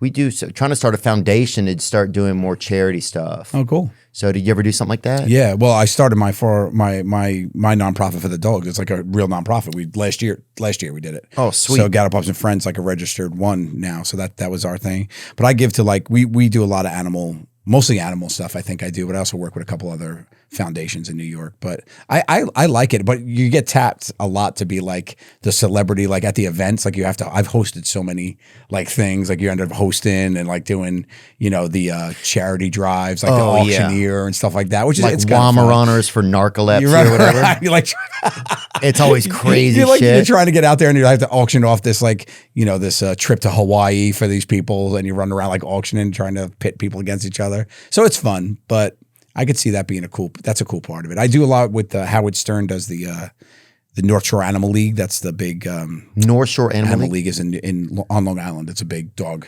foundation there, and they do their cat rescue with them. So I've done a couple events with the dog with them, and it's so funny just to be at these big events. Yeah, that's them. Oh yeah, and they're and see as many dogs as you can. So many. Yeah, I try not to take them home. Oh yeah, so cute. Yeah, I think I have a goal. I want to start. I want to. We want to make kind of a halfway house, but I don't know what it's going to be for. Really, like an addiction place, you know. Mm-hmm. So we started a group that meets online on Tuesday afternoons. That's a Zoom meeting, and it's like intimacy disorder, sex and love addiction, all kind of stuff like that. But then it meets online. Yeah, once a week. Yeah, that's it's cool. Pretty good.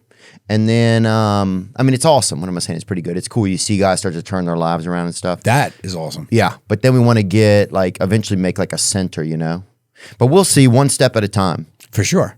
For sure. You know? Like right now, all the dogs live with me at my house. Like I want to eventually have a place little motel. Do more. Yeah. I want to, it's definitely like a Motel 6 bed and breakfast. Oh, definitely. Go on through. Dude, take over that one in Seattle. Did you see that? There's somebody made a White House, homeless people are just making houses. They're like literally a lot of them aren't even homeless anymore. They're making houses.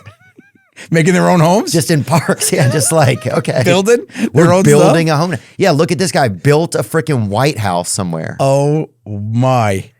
Look at that. Near downtown Seattle, the Soto White House. That's it.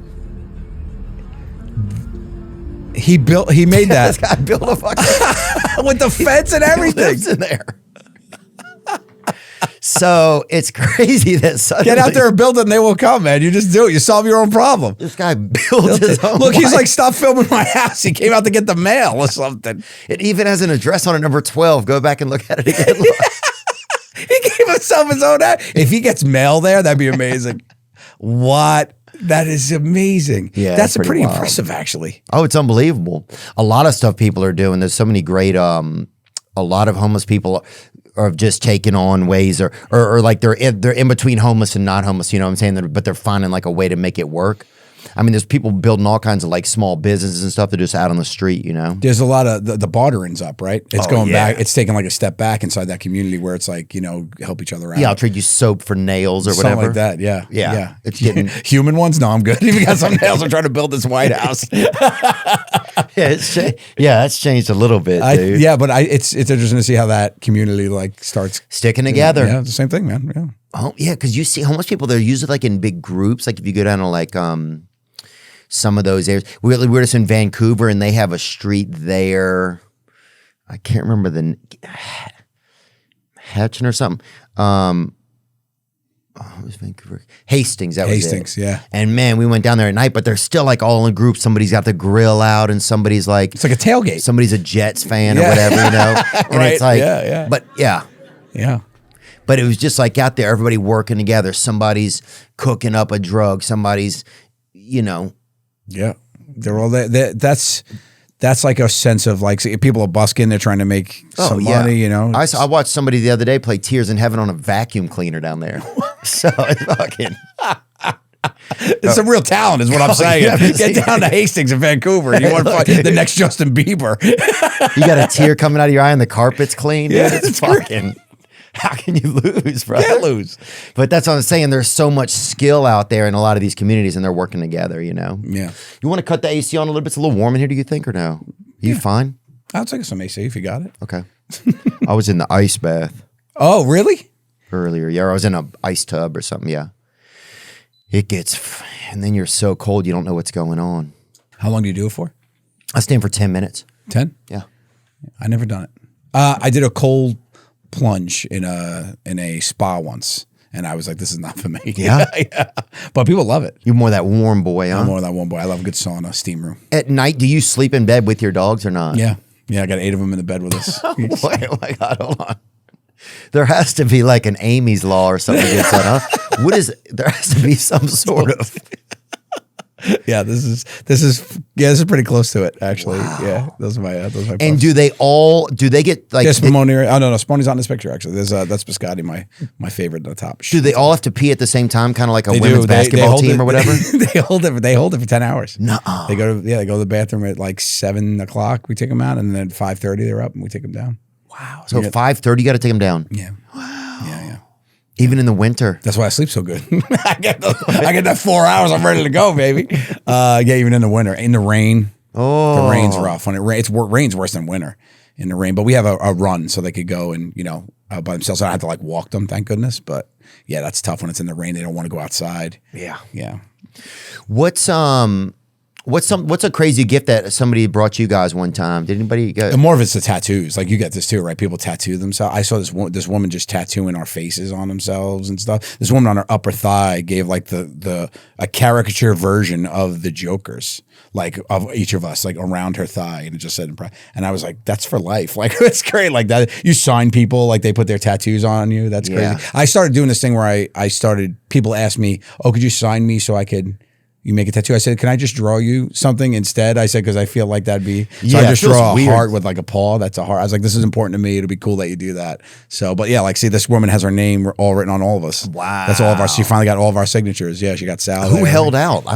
Just help the lady out. I think the last one was. I think she had to meet Q. I think it was. You can tell by the placement. Like she met Sal early. Sal's right in the middle of the arm. Yeah. Sal's got the Sal. Look at Murray's always in the back creeping. But yeah, people like get our signatures a lot. But then people get like interpretive stuff too, where they'll just be like a bowl of mashed potatoes. We're like, look, I got scoopski potatoes on me. I'm like, dude, it's like, thank you. I guess that's very odd. All because of a joke you made, Yeah. So that's really weird. But we've gotten like, I get a lot of fan art of like drawings. Like I see, notice you have some drawings and stuff too. I get some drawings, and some of them are just like really, really well done. And it's like, wow. And then you just get some that are like, that's really bad. Oh, yeah. It's like horrendous. Or interesting. A lady this week gave us a painting, and it had a rat and an open vagina on it. The rat, it was very like a vaginatic Female? or whatever. It was, something in heat or whatever. Yeah, you know? gotcha. And well, you gotta send that thing to New York. Solve that problem real quick. it was crazy, dude. It was just like, it was a really neat painting too, but it was definitely wild, man. I'll have to put the picture on the YouTube if we can. I don't even know if we can put it up. I had this woman who took a picture off my Instagram of me and my daughter. It was a jewel, and she made a jeweled painting of it. So she used like jewels, just different colored jewels, and she made me and my son and my daughter. Oh, it's beautiful. And it was, I framed it and I put it in my office. It was really cool. I get some really cool stuff. It's so funny because they're so talented, and I can't. Could you draw? I can't draw for shit. I'm so unartistic. So I'm like taken aback by it. I'm like, wow, this is really, really nice. So. Oh yeah, if our teacher tried to get me to draw, I'd accuse the teacher of touching me or something. I'm like, dude, we're shutting this down today. We had art history. Oh, which is silly in high school. Like we didn't even have like art. Our art class was art history. Bro, is there anything worse when you think it's going to be art, dude, and it's art history, dude? You get in there and you're like, where's the art at? Yeah. And they just give you a fucking book about Stonehenge. You got to read. And you're just out here reading about art. Reading about art is the worst. It's the worst thing. Let me read about art instead of doing it. Yeah. Dude, even if when you're at the gallery or something, you see the little thing with the name, like I'll read only like a third of that little card that has a guy's name. It's like, tell me what his inspiration was. I don't care. Oh God. I do like going and sitting amongst art. I feel inspired by it. Yeah. I like taking a look, but I don't read the things about it. I don't know anything about artists. Yeah, I don't know a lot. I could pretend about some stuff, but I don't know that much of. It's like some stuff I know a little bit. Do you have any art? Yeah, I got a nice piece of art. This lady. Tell me the history of it. This lady is an artist out of Louisiana, and I saw her in Hawaii, and I bought a piece of art that she had. Oh, that's cool. Yeah, Korpowski. Can you look it up? Korpowski. Laura Korpowski, maybe. Maui artist, Laura. Korpowski. Wow. Yeah, she has some really cool art, That's man. Cool. I like that. So you saw it at a gallery and you got them, yeah? Yeah, I got it, and it spoke to you, as they say. Yeah, it just makes me feel like, I don't know, you can feel when somebody puts something into something, For sure. Yeah, but she had some really neat things, and she was from Louisiana, and we met each other in Hawaii, and so I was like, oh, this is just like a cool sign or whatever. Yeah. I was in San Diego for Comic-Con, and who's the guy that drew Bugs Bunny? Mel Blanc? Mel Blanc, right? So they did the old Warner Brothers lot used to have a Bugs Bunny stop sign. So Bugs Bunny would be standing there with a stop sign when you pulled into the lot. And he did 50 versions of it. And I bought one of those. But it's huge. It's the size of like this. Yeah. So I actually mounted it inside a sliding door in my house. Oh, so it stays in there? Yeah, it stays in there. I was like, that's a really cool thing. It's signed by him and stuff. He only made like 50 of them.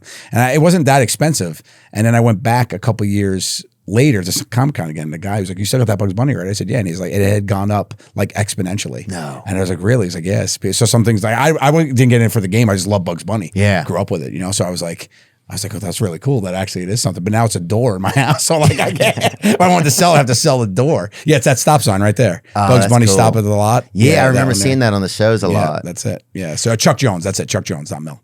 Chuck Jones. I'm trying to think of other things that anything else. I got another piece of art.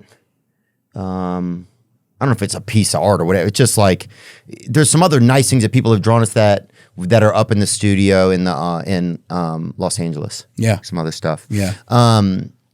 But yeah, it's amazing, man. People like the other night, 2 kids gave me these little bracelets that they made. I love that. Yeah, they make the bracelets and say stuff. Yeah, that's just cool. like so that many bracelet culture. Because Taylor Swift, she did something right there with that. I mean, everybody's giving out bracelets. I love that. You get them all the time. So I get bracelets from the kids, and I actually bring them home. And my daughter loves them. My daughter will like keep them and stuff. It says, yeah. I have a pretty good collection, or like different like rocks or something. People give you rocks, but then somebody brought me their molars one time. They gotten taken out. Somebody brought me. What's the story behind? For a reason, or just wanted to give it to you? I can't even remember what it was. Yeah. it was crazy. People have brought me like a box that smelled so fucking bad, dude.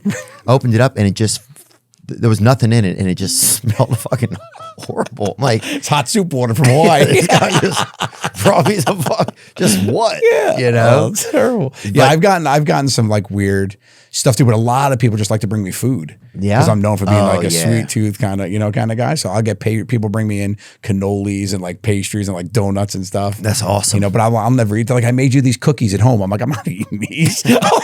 It's like in a saran wrap, like it's still like greasy. I'm like, I'm good. They're like, eat one. I'm like, I'll eat it later. Like, make sure you do. Yeah, like it's so weird. There's like tracking devices in it. Oh, I had a guy bring me 10 hits of LSD one time. He's like, I know you're sober, but here's 10 hits of LSD. And I was like, this fucking could go. Do you know how sober means? Any direct, this could go. This could go poorly. Yeah.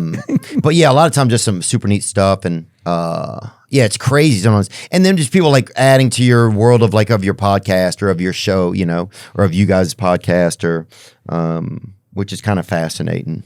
Yeah. What else is going on, dude? Oh, I saw that the SpaceX, they're going to pick up the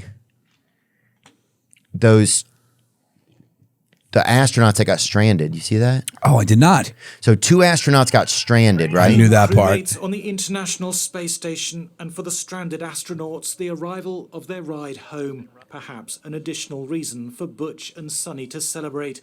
Full power and liftoff. Crew 9. Go space. The SpaceX rescue mission was launched from Florida with just 2 astronauts on board. The other 2 seats kept free for the extra passengers when it returns to Earth in February. It is a coup for the company, but an embarrassment for Boeing, which is still trying to work out why thrusters on its own Starliner capsule failed as it docked in June, leaving the test pilots marooned. Lots of cheering here in the room. There you go. So they called an Uber. They called an Uber. They called an Uber. They're like, "Can you come get us?" they called Uber X. Dude, Elon SpaceX is going to pick up these 2 stranded astronauts, bro. Imagine being just stranded out there. That's insane. Imagine you think you're going home, you're supposed to go home, and then they're like, no, it's going to be from June to February, it's going to be 7 more months. 8 more months. Dude, I mean, there's got to be 9 more months. Sorry. 9 months. Do they have enough? Do they have enough food? Packets of oatmeal? Do they gotta have enough? I bet they pack like ahead, but like surely 9 months more. Yeah, that's a full baby being born. Like, that's like that. That's and even the person who packed it up was probably like, they're not going to be up there that long. Yeah. Let's take some of this oatmeal home. 100%. They don't need this much as oatmeal. You think they need 80 jars of applesauce? Give them 68. They'll never know the difference. Meanwhile, they're up there like licking the spoon. We just had 12 more jars. God, dude. But yeah, Elon's going to get him. I actually tweeted at him the other day to see if they would let me. I wanted to interview Go would be sick, dude. They sending Theo to go pick him up. Would you take that risk, you think, if they said you could go? No, definitely not. Definitely not. That's a big risk. It would feel like. Yeah, but that's a 1 in a bajillion thing. Nobody else would ever say they did that. You know, when picked them up. Who'd they send? Did they send people that were equipped to do it, or was it? I don't know. Hopefully they sent Ben Affleck because he's working on the drill. Well, I think he could just him and Bruce Willis is who I'd want to send. Right? They got that work experience. Bruce Willis is already he's out to space currently. I think he has dementia right now, which is basically free outer space. You know what I'm saying? He's just there. And I'm just joking, Bruce Willis. Yes. But no, Sunita Williams and Barry Wilmore have been stranded on the ISS since June after the Boeing spacecraft suffered thruster failures. SpaceX rescue flight will not return until February. Oh, wait, it arrived already, though. But arrived. So they already picked him up? No way. But arrived just after 10:30 p.m. on Sunday. Oh, so they already They're there. That was really them picking him up. They're in today. They're in, but at the ride back, they're hitting some traffic. Oh. It looks like the Waze map is telling them that they're going to be hitting some traffic. Okay, so they got them. So halfway there. So coming back must take so much longer then. Yeah. Yeah, how'd they get there so quick? That doesn't make sense. I guess so. Let me see. When did they leave to go get them? NASA confirmed in August that the 2 will return to Earth and will not return until 2025, with SpaceX now in charge of rescuing the astronauts on a Crew Dragon flight. But what's the plan if they don't send SpaceX? What's the plan? How do they get these guys home? They put their arms out the side and just like, oh, if I can hit them more. A crew situation, like, come on, stroke. Take me to the river. Right? What is the plan? What is Boeing's plan? No, that's crazy. If Elon doesn't bail them out like that. That's crazy that there's a late, yeah. But everybody's flights are getting delayed now. That's the crazy thing. It's like you're equating a Southwest flight being delayed. it's still a flight. It's true. I guess on paper. Everybody's having trouble, dude. Nobody's above it, man. Yeah. We're all just human at the end of the day. Nobody's above it. But yeah, I wanted to get to interview the two astronauts, podcast with them. Yeah. But They'll we'll come. see. You think so? You get it. I mean, it would be interesting. Yeah. If they're fans, yeah, sure. Why not? If they don't have anything to do also, you know? I mean, their job's done. They never have to work a day again in their life, right? They're done. They get some sort of You pension. think? Oh, you kidding? Name a bigger hero. You went and saved two people from space. That's a movie plot, a real life movie plot. But that's working for NASA. That's working for the government, man. Yeah. Dude, you work at the post office, they barely give you a fucking, you know? True. Yeah. Some guy was stalled over on McDougal. They couldn't pick him up for 3 weeks. Where's Jim? Oh, his car broke down on McDougal. We'll see him in March. Yeah, so let's don't put it past the government to leave. First of all, if the government said, hey, I want us to take you and a buddy to space, I'd be like, fuck, no, dude. You guys can't even decide on a correct price of stamps, dude. All expense paid. You guys are going to space. Yeah. Thanks, I'm good. I'd be like, dear God, no. But everything's become privatized now. That's just how everything is, you know? Yeah. Yeah, even rescue missions, apparently. Yeah. Yeah. It's crazy. It's like it used to be everything was kind of like the public things were rocking, you know, and then now it's like not. They're just going home. It used to be the post system. Now it's Amazon, you know, it's just like everything's kind of or a lot of things have become more that way. What else is going on with you, man? Sorry, I feel kind of tired today. Okay. Do I seem tired? No, you're doing great. Really? Am I boring? No. Okay, good. You're doing great, dude. Thanks, I've been trying to fast a lot. And so I think it's slowing my energy down some. Yeah, you look good though. I feel pretty good. Where are you in your weight loss journey or your weight gain journey? Are you like trying to do something? No, I've just been trying to fast just to like see if it helps my brain get like more like sharp. Yeah, just sharp and just like they say it can like reduce inflammation and stuff like that. Gotcha. Yeah. But then you find yourself like suddenly you can't think or anything. Right. You're like, well, get cloudy. Yeah, but maybe it's just part of the process. Do you drink caffeine? Do you drink like coffee and stuff or no? I've been off of it for a little bit. Yeah. Yeah. So I do a cup of coffee. You do? That's it. Yeah, I do coffee. I had a cup before I came here. That's why I'm so bright eyed. I normally have one earlier in the morning, but I didn't get one. I was kind of late getting it, but I got one in the afternoon, and I realized like it woke me up a little bit. So that's good. Yeah. Oh yeah, dude. One time I took 30 days off of coffee, man, and I felt wide awake, dude. Did you? Yeah. Yeah. I felt like rocking, bro. Really? Yeah. I think for sure, like, I also like the taste of it. There's some people that don't even like the taste of it, but I enjoy a cup of coffee. Yeah. There's some people like, oh, I need my coffee when I wake up because it's got to wake me up. I never drink it to wake me up. I drink it just because I wanted to enjoy a cup of coffee, a nice warm beverage. Yeah. It's nice, you know. Yeah, there's something nice about it, something kind of romantic about it a little bit. By the fire, cozying up. What else is happening, dude? What else is going on, Joe? I got lots, man. You know, I got my kids book came out. Where's Barry is really fun. Yeah, and what's it about? So you had another kids book a few years ago. I had a book, a cookbook. It was a photo book. Photo book. The Dog Father, my love of dogs, desserts, and growing up Italian. Yeah. And I was during COVID. I had taken pictures of my dogs because I'm a photographer, amateur photographer too, and I had done a bunch. But my Where's Barry book just came out, and it's like a legit book, which is cool. It got published by Penguin. No way. Yeah. Dude, congratulations. Thanks. And that's Spumoni's actually in the book too, but that's my son and my childhood bear. He animated for me. So that's really cool to see that happen, you know. And what happens with Barry? What's he dealing with? What is it? So my son in it, Remo, he lost his bear and it's bedtime. So he's having a little bit of a meltdown, you know, and that's like the worst catastrophe for any parent. So he has to go find it. But in reality, it's based on a story. My son is beside himself at night. And he's like, I can't find it, blah, blah, blah. And I was like, all right, well, where'd you put it? And I had to teach him how to like calm down and trace his steps.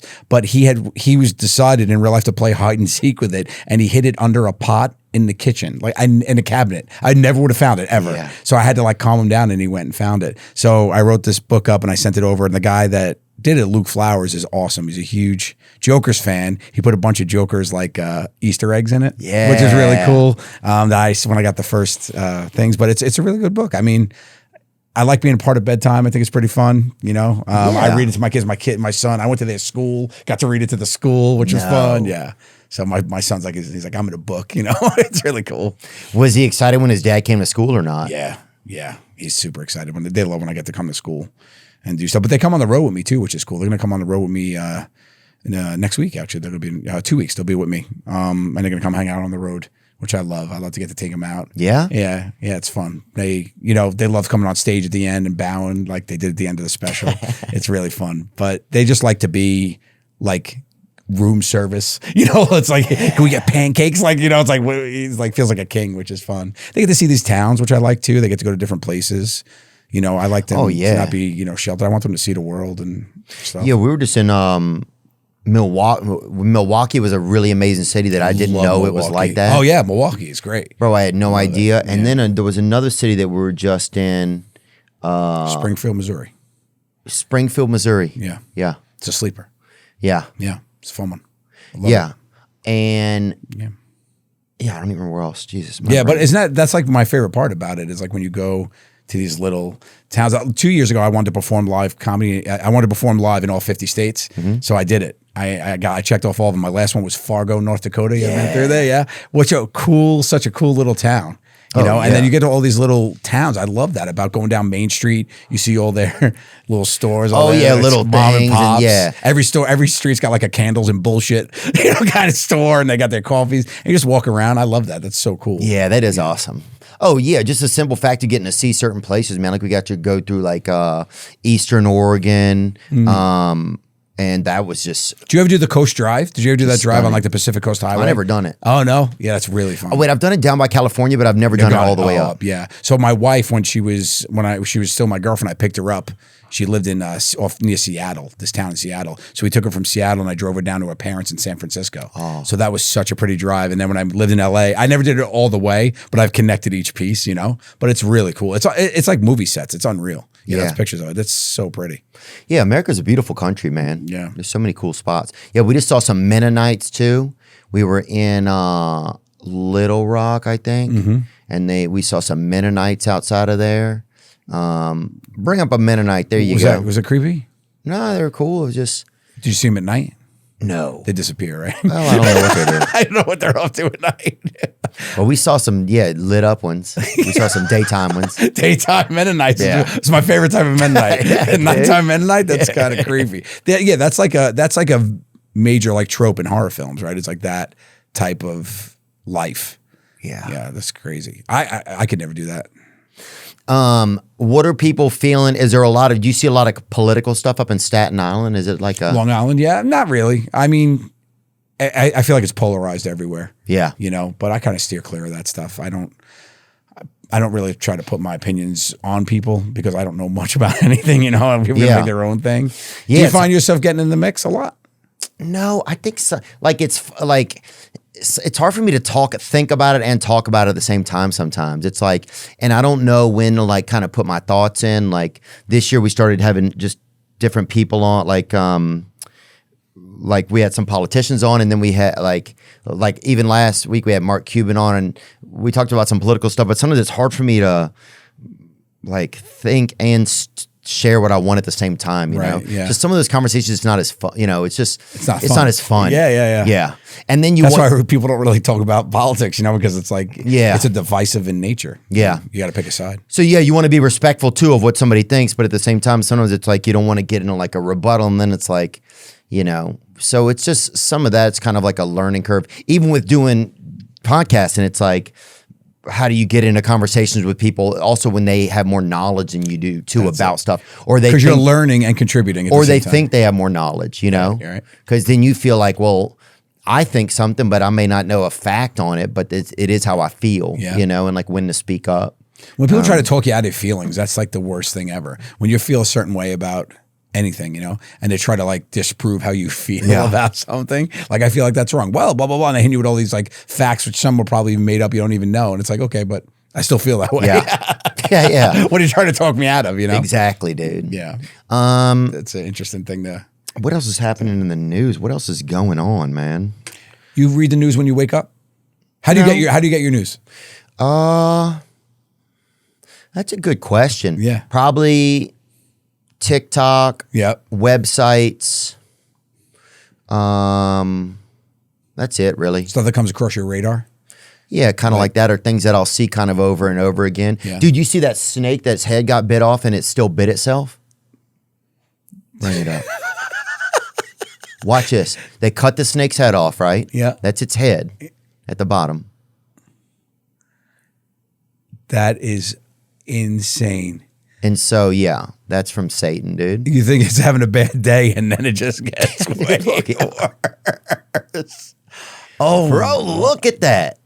It bit, its head was a foot away from the end of its body. It taps it, and then there you go. And then the other end of the snake curls over and touches the head just reflexively. And it just opens its mouth and instinctually just chomps down on itself. And now the snake is like, not only have I lost my head, but now it's biting me. Look, I've tried to do some things to myself, but you know what I'm saying? That's like the talent right in there. junior high or whatever. But this is kind of crazy, bro. Do you have a fear of anything? Are you afraid of like snakes? Snakes make me very nervous. That makes me I'm not really afraid of snakes. That clip changes my opinion. Makes me feel like they're directly from Satan. Also, huge corporations make me very nervous.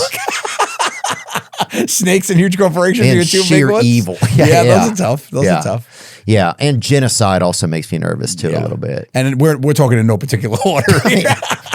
I don't want people to. All three of those things make me pretty nervous. Yeah. Sometimes you see animals pull off some stuff and you just can't believe like that they're real with stuff. You ever see like when you see these falcons, they're like 100 feet out of the water and they see a fish and they just dive, get it out of the water and just come up and have lunch. It's like, I missed a turn on the way here and I have GPS.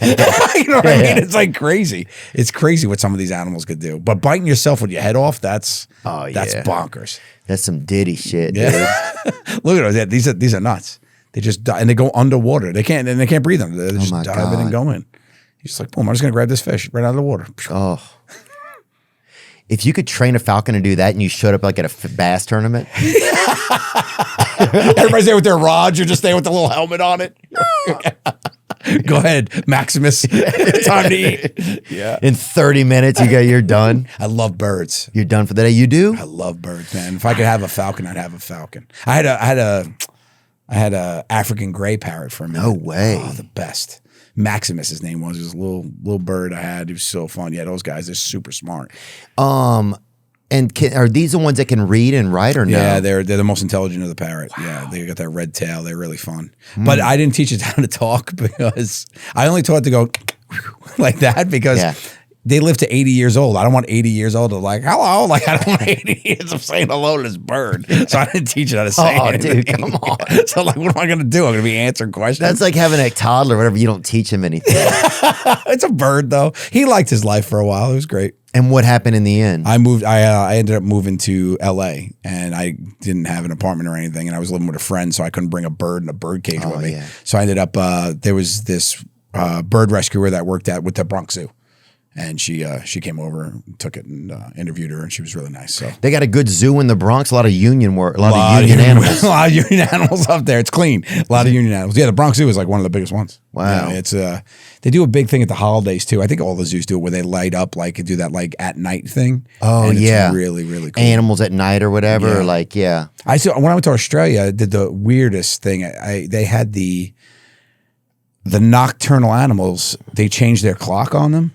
So they're all indoors in this facility, right? There's like these mice and whatnot, and they change their clock because they are supposed to be asleep at night, that they make it sun at night inside this building. No. It's sun up. And then during the day, they make it night in this building. Isn't that a war crime? I think it is. I think these mice are like, hey, if they ever get out in the wild, they're not going to do it. But it's great. You walk in, it's like you're walking through the prairies at night. I think it was in Sydney, the Sydney Zoo or wherever I was. And it was crazy. Like you walked in and it was like you were walking through and they had all these mice running around, all these different owls, bats. It's crazy. Yeah. I wouldn't be able to be a night animal, dude. No, you're too lazy. Well, it's just too risky out there. like attacks you in the dark or something. Something always sees better than you. Yes. That's tough. Yeah, dude. And if you can't see that good and it's nighttime or whatever, and you're like, I'm an animal or whatever, you're done. These scary movies too, where people like run through the woods at night. No, I'm gonna stay here till the sun comes up, and then I'll figure it out. Yeah, like trying to run through and stuff. I can't do that. Yeah, like they used to those Friday the 13th movies. They were like that. Yeah. Did you ever watch those? Yeah, I did. I like some horrors and stuff. Yeah, that's it. Nocturnal House. The Taronga Zoo, Upper Nocturnal House, Australia. So see that's the indoor. So they totally change it. It's broad daylight outside. You walk into night. It's and these crazy squirrel things, and all the Australian animals are all batshit crazy. They got the weirdest animals over there. Well, even if you think about like, it's funny because if you looked at like, say if you walked into the forest or whatever, and you saw a bear in there, right? Mm-hmm. But he was drinking. He's sitting there drinking like 20 cups of coffee and smoking cigarettes, and it's like on his computer all day. You'd be like, something's wrong with this fucking bear. Like, the other bears are just having fun, scratching their backs on trees, dude. Eating berries or whatever, and he's just over there like, got to get this report to corporate. Like this bear's got something wrong with him. It just shows you what sick animals we are. Just like humans, we've gotten kind of sick. You know, bear appears to carry a laptop computer at Montana roadside. Never mind. This guy, he was like, dude, I got to give Theo a story. Wow. People get stupid around bears though. They always want to pet them. Yeah. Like it's got to be the number touch one him, animal attack. Yeah. There's always a video in the background. The kid's like, touch him, dog. And people think they're scarier than them. They're going, oh. And meanwhile, the bear ripped the head off. Like it's so dumb. Don't be a wimp, Dad. Yeah, go get him. Dad puts a bike helmet on and goes to fucking talk to the bear. You're like, it's okay. And he puts his hand out. It's like, oh, like, what are you doing? The bear's like, I'm going to eat you, you dumb human. It's so stupid. People get so ballsy or so scared of bears. It's unbelievable. Yeah, I don't know why people think bears are friendly. It's the one because they look cute, right? But the people are like, oh, they're friendly. But like nobody goes up to like lions and tries to pet them. Lions are cute too, right? But they're not bears have been like commercialized as being so cute. The Berenstain Bears, right? You got it. The teddy bear. Yeah, the teddy bear. Yeah. So, Bear Grylls. Yeah. People approach him like that. It's got the fight. People just bear spray him all the time. No. Give him a finger to a bear. He's like, you're not going to eat me today. Dude, that'd be the best. You see a bear like in a Hakeem Olajuwon jersey somewhere. Or in a Nuggets jersey. And the bear's going, I'm going to eat your ass. Yeah, dude, nature's crazy, man. Do you think that we're like divinely separate, or do you think that we're just part of nature? Do you think? I think we're part. Yeah, it's hard. I think we are part of it, but I'm not sure I think we fit in a different way. We think we fit in a different way than we do. I think it's like we're supposed to be part of the mix way more. We're not in charge of half this shit. Yeah, we're supposed to be part of the mix way more. Yeah, 100%. Like we have to put these animals in cages to control them and stuff. And we're like, we're the dominant species. Like, yeah, really? Let them out of the zoo and see what happens. I think it's crazy that way. Yeah. I love animals though. Yeah, man. I think I wish I would spend more time around them. We had this neuroscientist on, and she was saying that, being around animals, being around horses. Horses are big, even just if you have a big family and you all sleep together in the same house, that it creates more feelings of like low stress, Yeah. Horses are used a lot in therapy, right? Equine therapy, what they call it, whatever. You like hug a horse, you go to a ranch for like a month. Yeah. Those are big. They think it's like a horse hugging. That's the thing. I didn't make that up. That's real. But then it can escalate too. I married this horse. I found love in Arizona. You'll end up in in one of those donkey shows or whatever. How does equine therapy help trauma victims? That's a good question. Equine therapy is an excellent option for trauma victims who have a hard time opening up about their experiences or who feel overwhelmed, anxiety, or panic. Equine therapy provides a unique environment in which individuals are able to heal their invisible wounds in a way that is intuitive and fun. It's fun. Therapy can be fun, man. This is a website, I think, trying to sell us something. Is there actually, can you find something that's a little bit more information, just like the actual information, please? I'm curious about that. Yeah, there's because how do you do it? you know? So it's basically just kind of like you're around because they're low stress animals, or like that you have to be calm around a horse, so you have to calm yourself down. I think that's part of it. So I think that does it. But it's weird. Like you see these people like they're laying down with the horses and just petting them, and you see what the problems they were dealing with. It's crazy. Oh yeah, I met 2 alpacas outside of a Lowe's outside of outside of Park City. What were they picking up? They're picking up some 2x4s.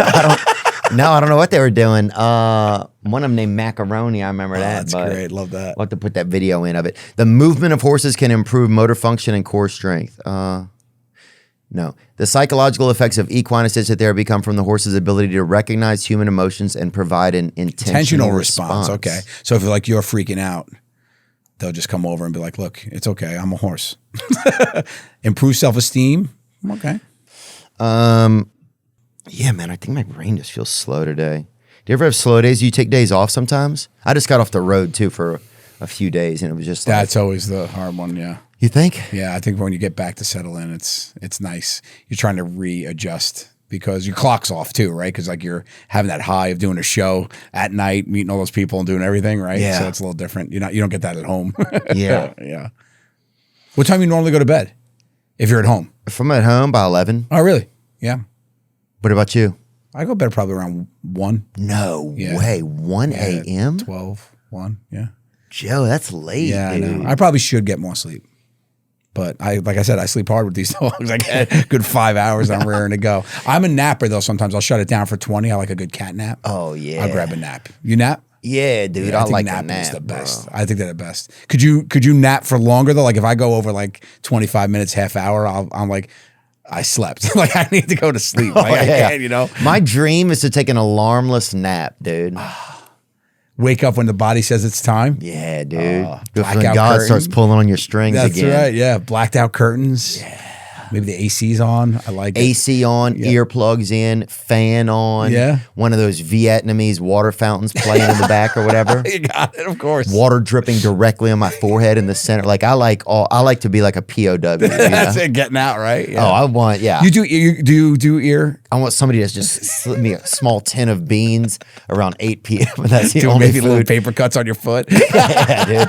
Like Did you do ear? Do you do like I'll do earplugs, yeah. Earplugs, yeah. Dude, I'll wear earplugs now sometimes till like 11 a.m. It's like there's just too much noise in the world. I don't want any of it. I don't care. Oh, wow. I've heard so much of it. Put the earplugs in, see people. They don't know. Oh, yeah. Talk loud to them. Like, God, neighbor's loud. Yeah. Theo's got his ears going? Do you have them in now? No, I don't. I don't. All right, good. But I'll put them, I'll throw put them them in in. a lot, dude. That's good, though, to shut you down. What else do I do? What's something else that I like to do a lot? Oh, I used to sleep in a neck brace when I was young to try to make my neck longer. Did you ever do anything like that? Stretch it out? Yeah. No, I didn't sleep in a neck brace, but I had It's hard. It's pretty hard to do. did you ever have braces growing up? Oh, yeah. Yeah, so I had braces. I was the last one to get it from my doctor was totally through this thing where, he had the headgear thing. And like because I was the last one in the family, he was like milking it. He didn't want the Gattos to be out of that orthodontic game, So I had to wear a headgear I had braces for 5 years, and he was like, you had to wear the headgear, when you sleep. And I was like, you know what? I don't want to wear it for 5 years. I'm just going to wear them all the time. So I just used to wear it like 24/7. I would have this headgear. Yeah. I'd have the headgear on. Like as an much air as I traffic could. controller? Yeah, I would have just have the like peace thing. Yeah, similar to that. my That's a little bit. Yeah. Could you Google like 1980s? Like that's like keep your mouth open thing. Yeah. That thing. Yeah. Like the headband thing. Still Like the same thing, basically. So, bro, early braces was crazy. When you saw somebody with that shit on, you'd be like, what are you a part of? I know. I'd go to school like that. Yeah, what? Because I didn't want to cult wear are you braces in? for so long. Yeah. Oh, Yeah, it was weird. That's the one thing I really did. But that was because I wanted to be done with it sooner. That might be me, actually. That picture right there. that third one, that guy. Third looks one there, that guy troubled, yeah. dude. Yeah, he's like, I don't want to do this. Yeah, those things were crazy, dude. Yeah, like what were the first braces ever? I wonder. What did they look like? The first teeth braces. I don't know any before this. Besides the silver things they would glue to your teeth, right? They put it on with the adhesive to the front of your teeth. That's what I had. The exposed ones, kind of like Tootie has right there. Yeah, and then they put the ones with the little rubber bands Rubber bands remember? underneath People here. would see that. You have to bring back the overbite. But then the big one was when they went to a clear one. So they were trying to fool you that it was clear. Egyptian mummies were found with metal bands around their teeth, and archaeologists believe they used cat gut to tie the bands together to move them. Primitive orthodontic appliances were also found with early Greek and Roman artifacts. Really? They were getting in that straight your teeth game early. But imagine using cat gut. Cat gut your tongue. Cat gut your tongue. That's That's where probably where it comes from. Oh my! We thought it was God. It's cat gut your tongue. And we're solving mysteries here. Cat your tongue, dude.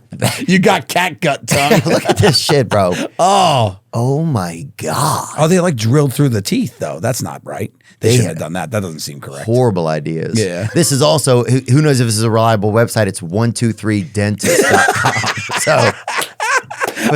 They might have put this up together in Canva in the back and just like threw together a graphic. Bro, that's the crazy thing about news nowadays. You don't know what's news and what isn't. No. I mean, it's crazy. You don't know 100%. what What's is real, real. what isn't. You can go down a rabbit hole. You can, and even the You real. find something gets disproved on the next page. Yeah.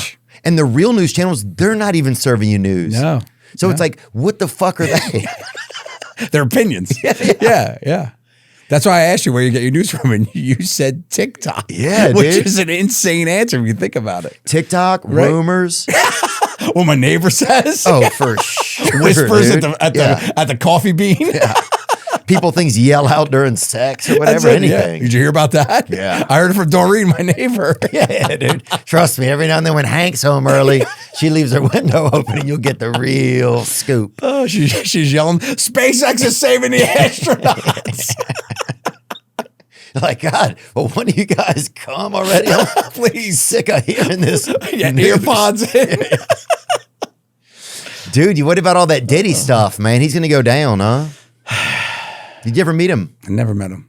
No. We're asking everybody now. In New York, he was always around, but I never met. I mean, that was, I'm only in the public eye for a decade now. He's been around forever. I never really ran into him. No. Seeing him though is kind of crazy. Seeing that all that happen, to me it's crazy. I wonder if, say, he does have tapes or information on like other people, right? Yeah. I wonder if they are gonna use that to get people to support different. Like, I wonder if the government is going to use that to get people to support different Agendas. political agendas. Like, that's what I wonder. It's like, okay, this tape won't come out. We need you to support this candidate, or we need you to support this bill or policy or something. Yeah. I mean, it's not beyond comprehension, right? I don't think so. Yeah. I mean, there's definitely stuff that people are afraid to have out there for sure. I mean, he famously said that he's got tapes of stuff and everybody knows. So, And then imagine if you were ever even there. yeah. Even if you were just eating an hors d'oeuvre You're really just sitting hard. over there, before you realize what's going on, you're just having some deviled eggs, and you turn to your left, and you're like, "I should leave," but they already got you on camera. Deviled eggs, that's rough. A couple 4 eggs and a baguette in your mouth or something. And people are like, this guy's involved. I don't know. That would be, Yeah, that's right. I mean, it's going to be interesting how it shakes out for sure. I think that's going to be a long time coming out, though, right? That's not going to be like I think it's going to go on for a while. Yeah. They got to drag that They got out. to drag that out for sure. Yeah. Yeah. I think so. What else is going on? This is you're such an interesting fella. I am? You are, yeah. Do you feel that? Because you are one of the most interesting people to sit down with. I love it. Every time we sit down, dude, I love it. Really? I just feel like I feel like my brain is a little bit off today, kind of. It's been good. I just sometimes feel a little bit like, I don't know. Like you got too much sleep, you didn't get enough sleep. I don't know. Yeah. It's a mixture of both. You need a nap, and we got to tie you up and drop some water on you. You'll be okay. Get you in some sleep. Yeah. Did you ever go do one of those military shows abroad, like military tours? No, I didn't. I wanted to. I never did that. Have you? Yeah, those are pretty cool. Was it cool? Yeah. Yeah. Yeah, just because you get to go to places you never would even think that we have like military presence, and you're like, oh my gosh, we're in this place, and like suddenly you're performing, and there's just like people, Do you get like the military escorts and all that stuff too? Is that like when you're going on the way there? I had a girl who offered a BJ to me once in a Blackhawk. That's not Kuwait. Not that kind of escort. I meant like they take you, not like a girl who's in the military you mean, offering. Yeah, I know what you're talking about now. No. This girl, but she had like, oh my God. Yeah, I just remember. In a Black Hawk. Yeah. She's like, there's Black Hawk down. Yeah. She was Black Hawk down, man. Well, I don't know what she was into. She was White Hawk down. I know that, dude. But I didn't do it. I think I got too nervous. She also had a big, huge pimple on her neck, and it made me nervous too. Yeah, that's not going to do it for you. It just made me so nervous. I was like, Does she have what, neck herpes or something? I don't know. Yeah. Some weird shit you haven't heard overseas. So I don't know. That shit, man. But then, one time, there was another time on a military, I think it was an Air Force base, they were doing like runs in the morning, and some girl came by my room in the morning. And I don't remember I don't exactly remember what happened, but it was all above board or whatever. Yeah, yeah. But it's above board. They need love too on the basis. Yeah, she was probably a little late for work, 2 minutes late for work, but still. Yeah. Yeah, she was just a couple minutes. It's all right. I'm not going to brag. She was 80 seconds late for work. A minute 30 at most. Yeah, I hear that. What's been something that you didn't expect about heading off into stand-up comedy? Like, did you expect it would be different? Do you expect it would be like the challenge of it? Like, I know you've always been on stage and been a performer. Yeah, the challenge of it for sure. Like to have to talk for 65 minutes, and do all that and just put it together that way. That was really like the crafting of the hour was such a really cool thing to do, and being aware enough to be like, this isn't as funny as the other stuff. This has to go. That was such a weird thing. Like the editing of the hour, is like where you think this is going to be a great part of it. And then you go and just some other stupid thing that happened. And you're like, oh, wow, this is so much funnier than that.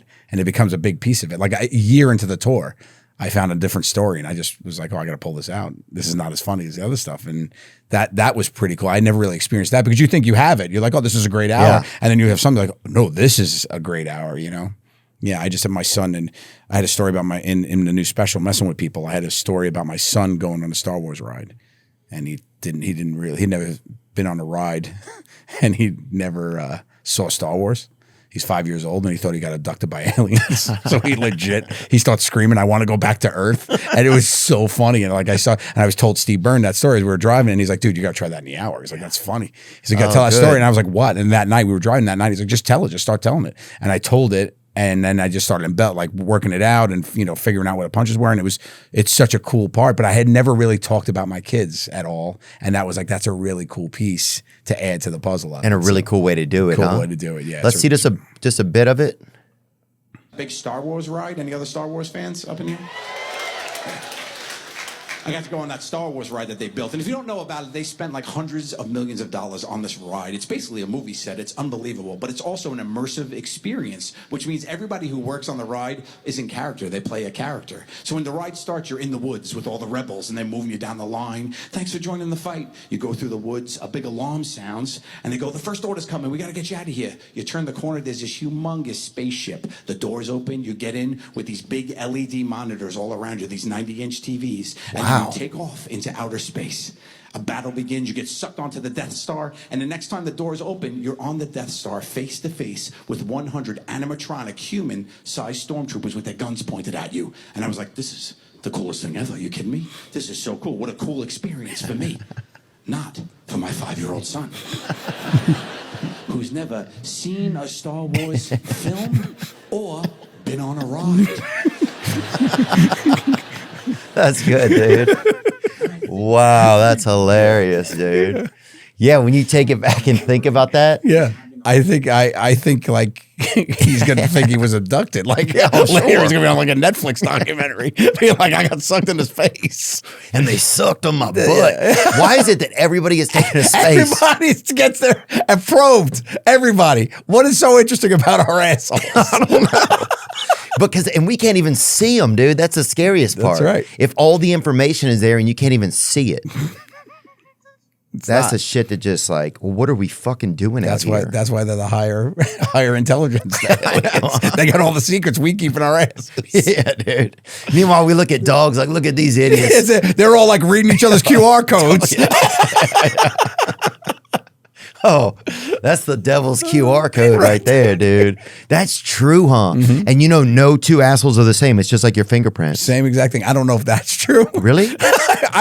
It's the 11th fingerprint, dude. They call it that. They call it. Yeah. Maybe. Google the 11th fingerprint, see what it says.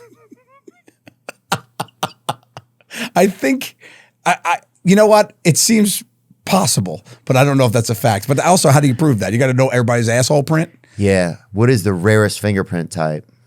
Well, that's not it. Arch. Yeah. Arch holes. Yeah. The arch holes. Yeah. 11th fingerprint. I use the numbers. I think you have to write it out. ELEVNTH.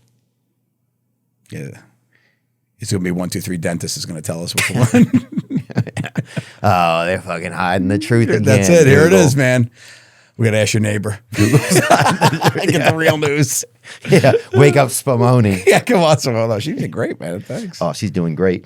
Joe Gatto, you got the new special, Messing with People. Yep. It's out now on YouTube. It came out September 17th. Yeah. 13th. Yeah. September 17th. Yeah. September 17th. Yeah. You have your new children's book, Barry. Where's Barry? Where's Barry? Where's Barry came out, and then I got I'm on tour now with my new hour. Let's Get Into It tour. And where is the Where's Barry? What ages is it for? It's 4 to 8. It's a picture book. Yeah.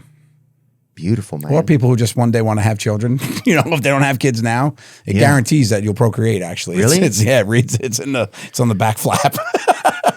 It's the opposite of the thing for the rats, so that's why the rats can't read it. Hang on. If you play it backwards on a record player, it You get says that.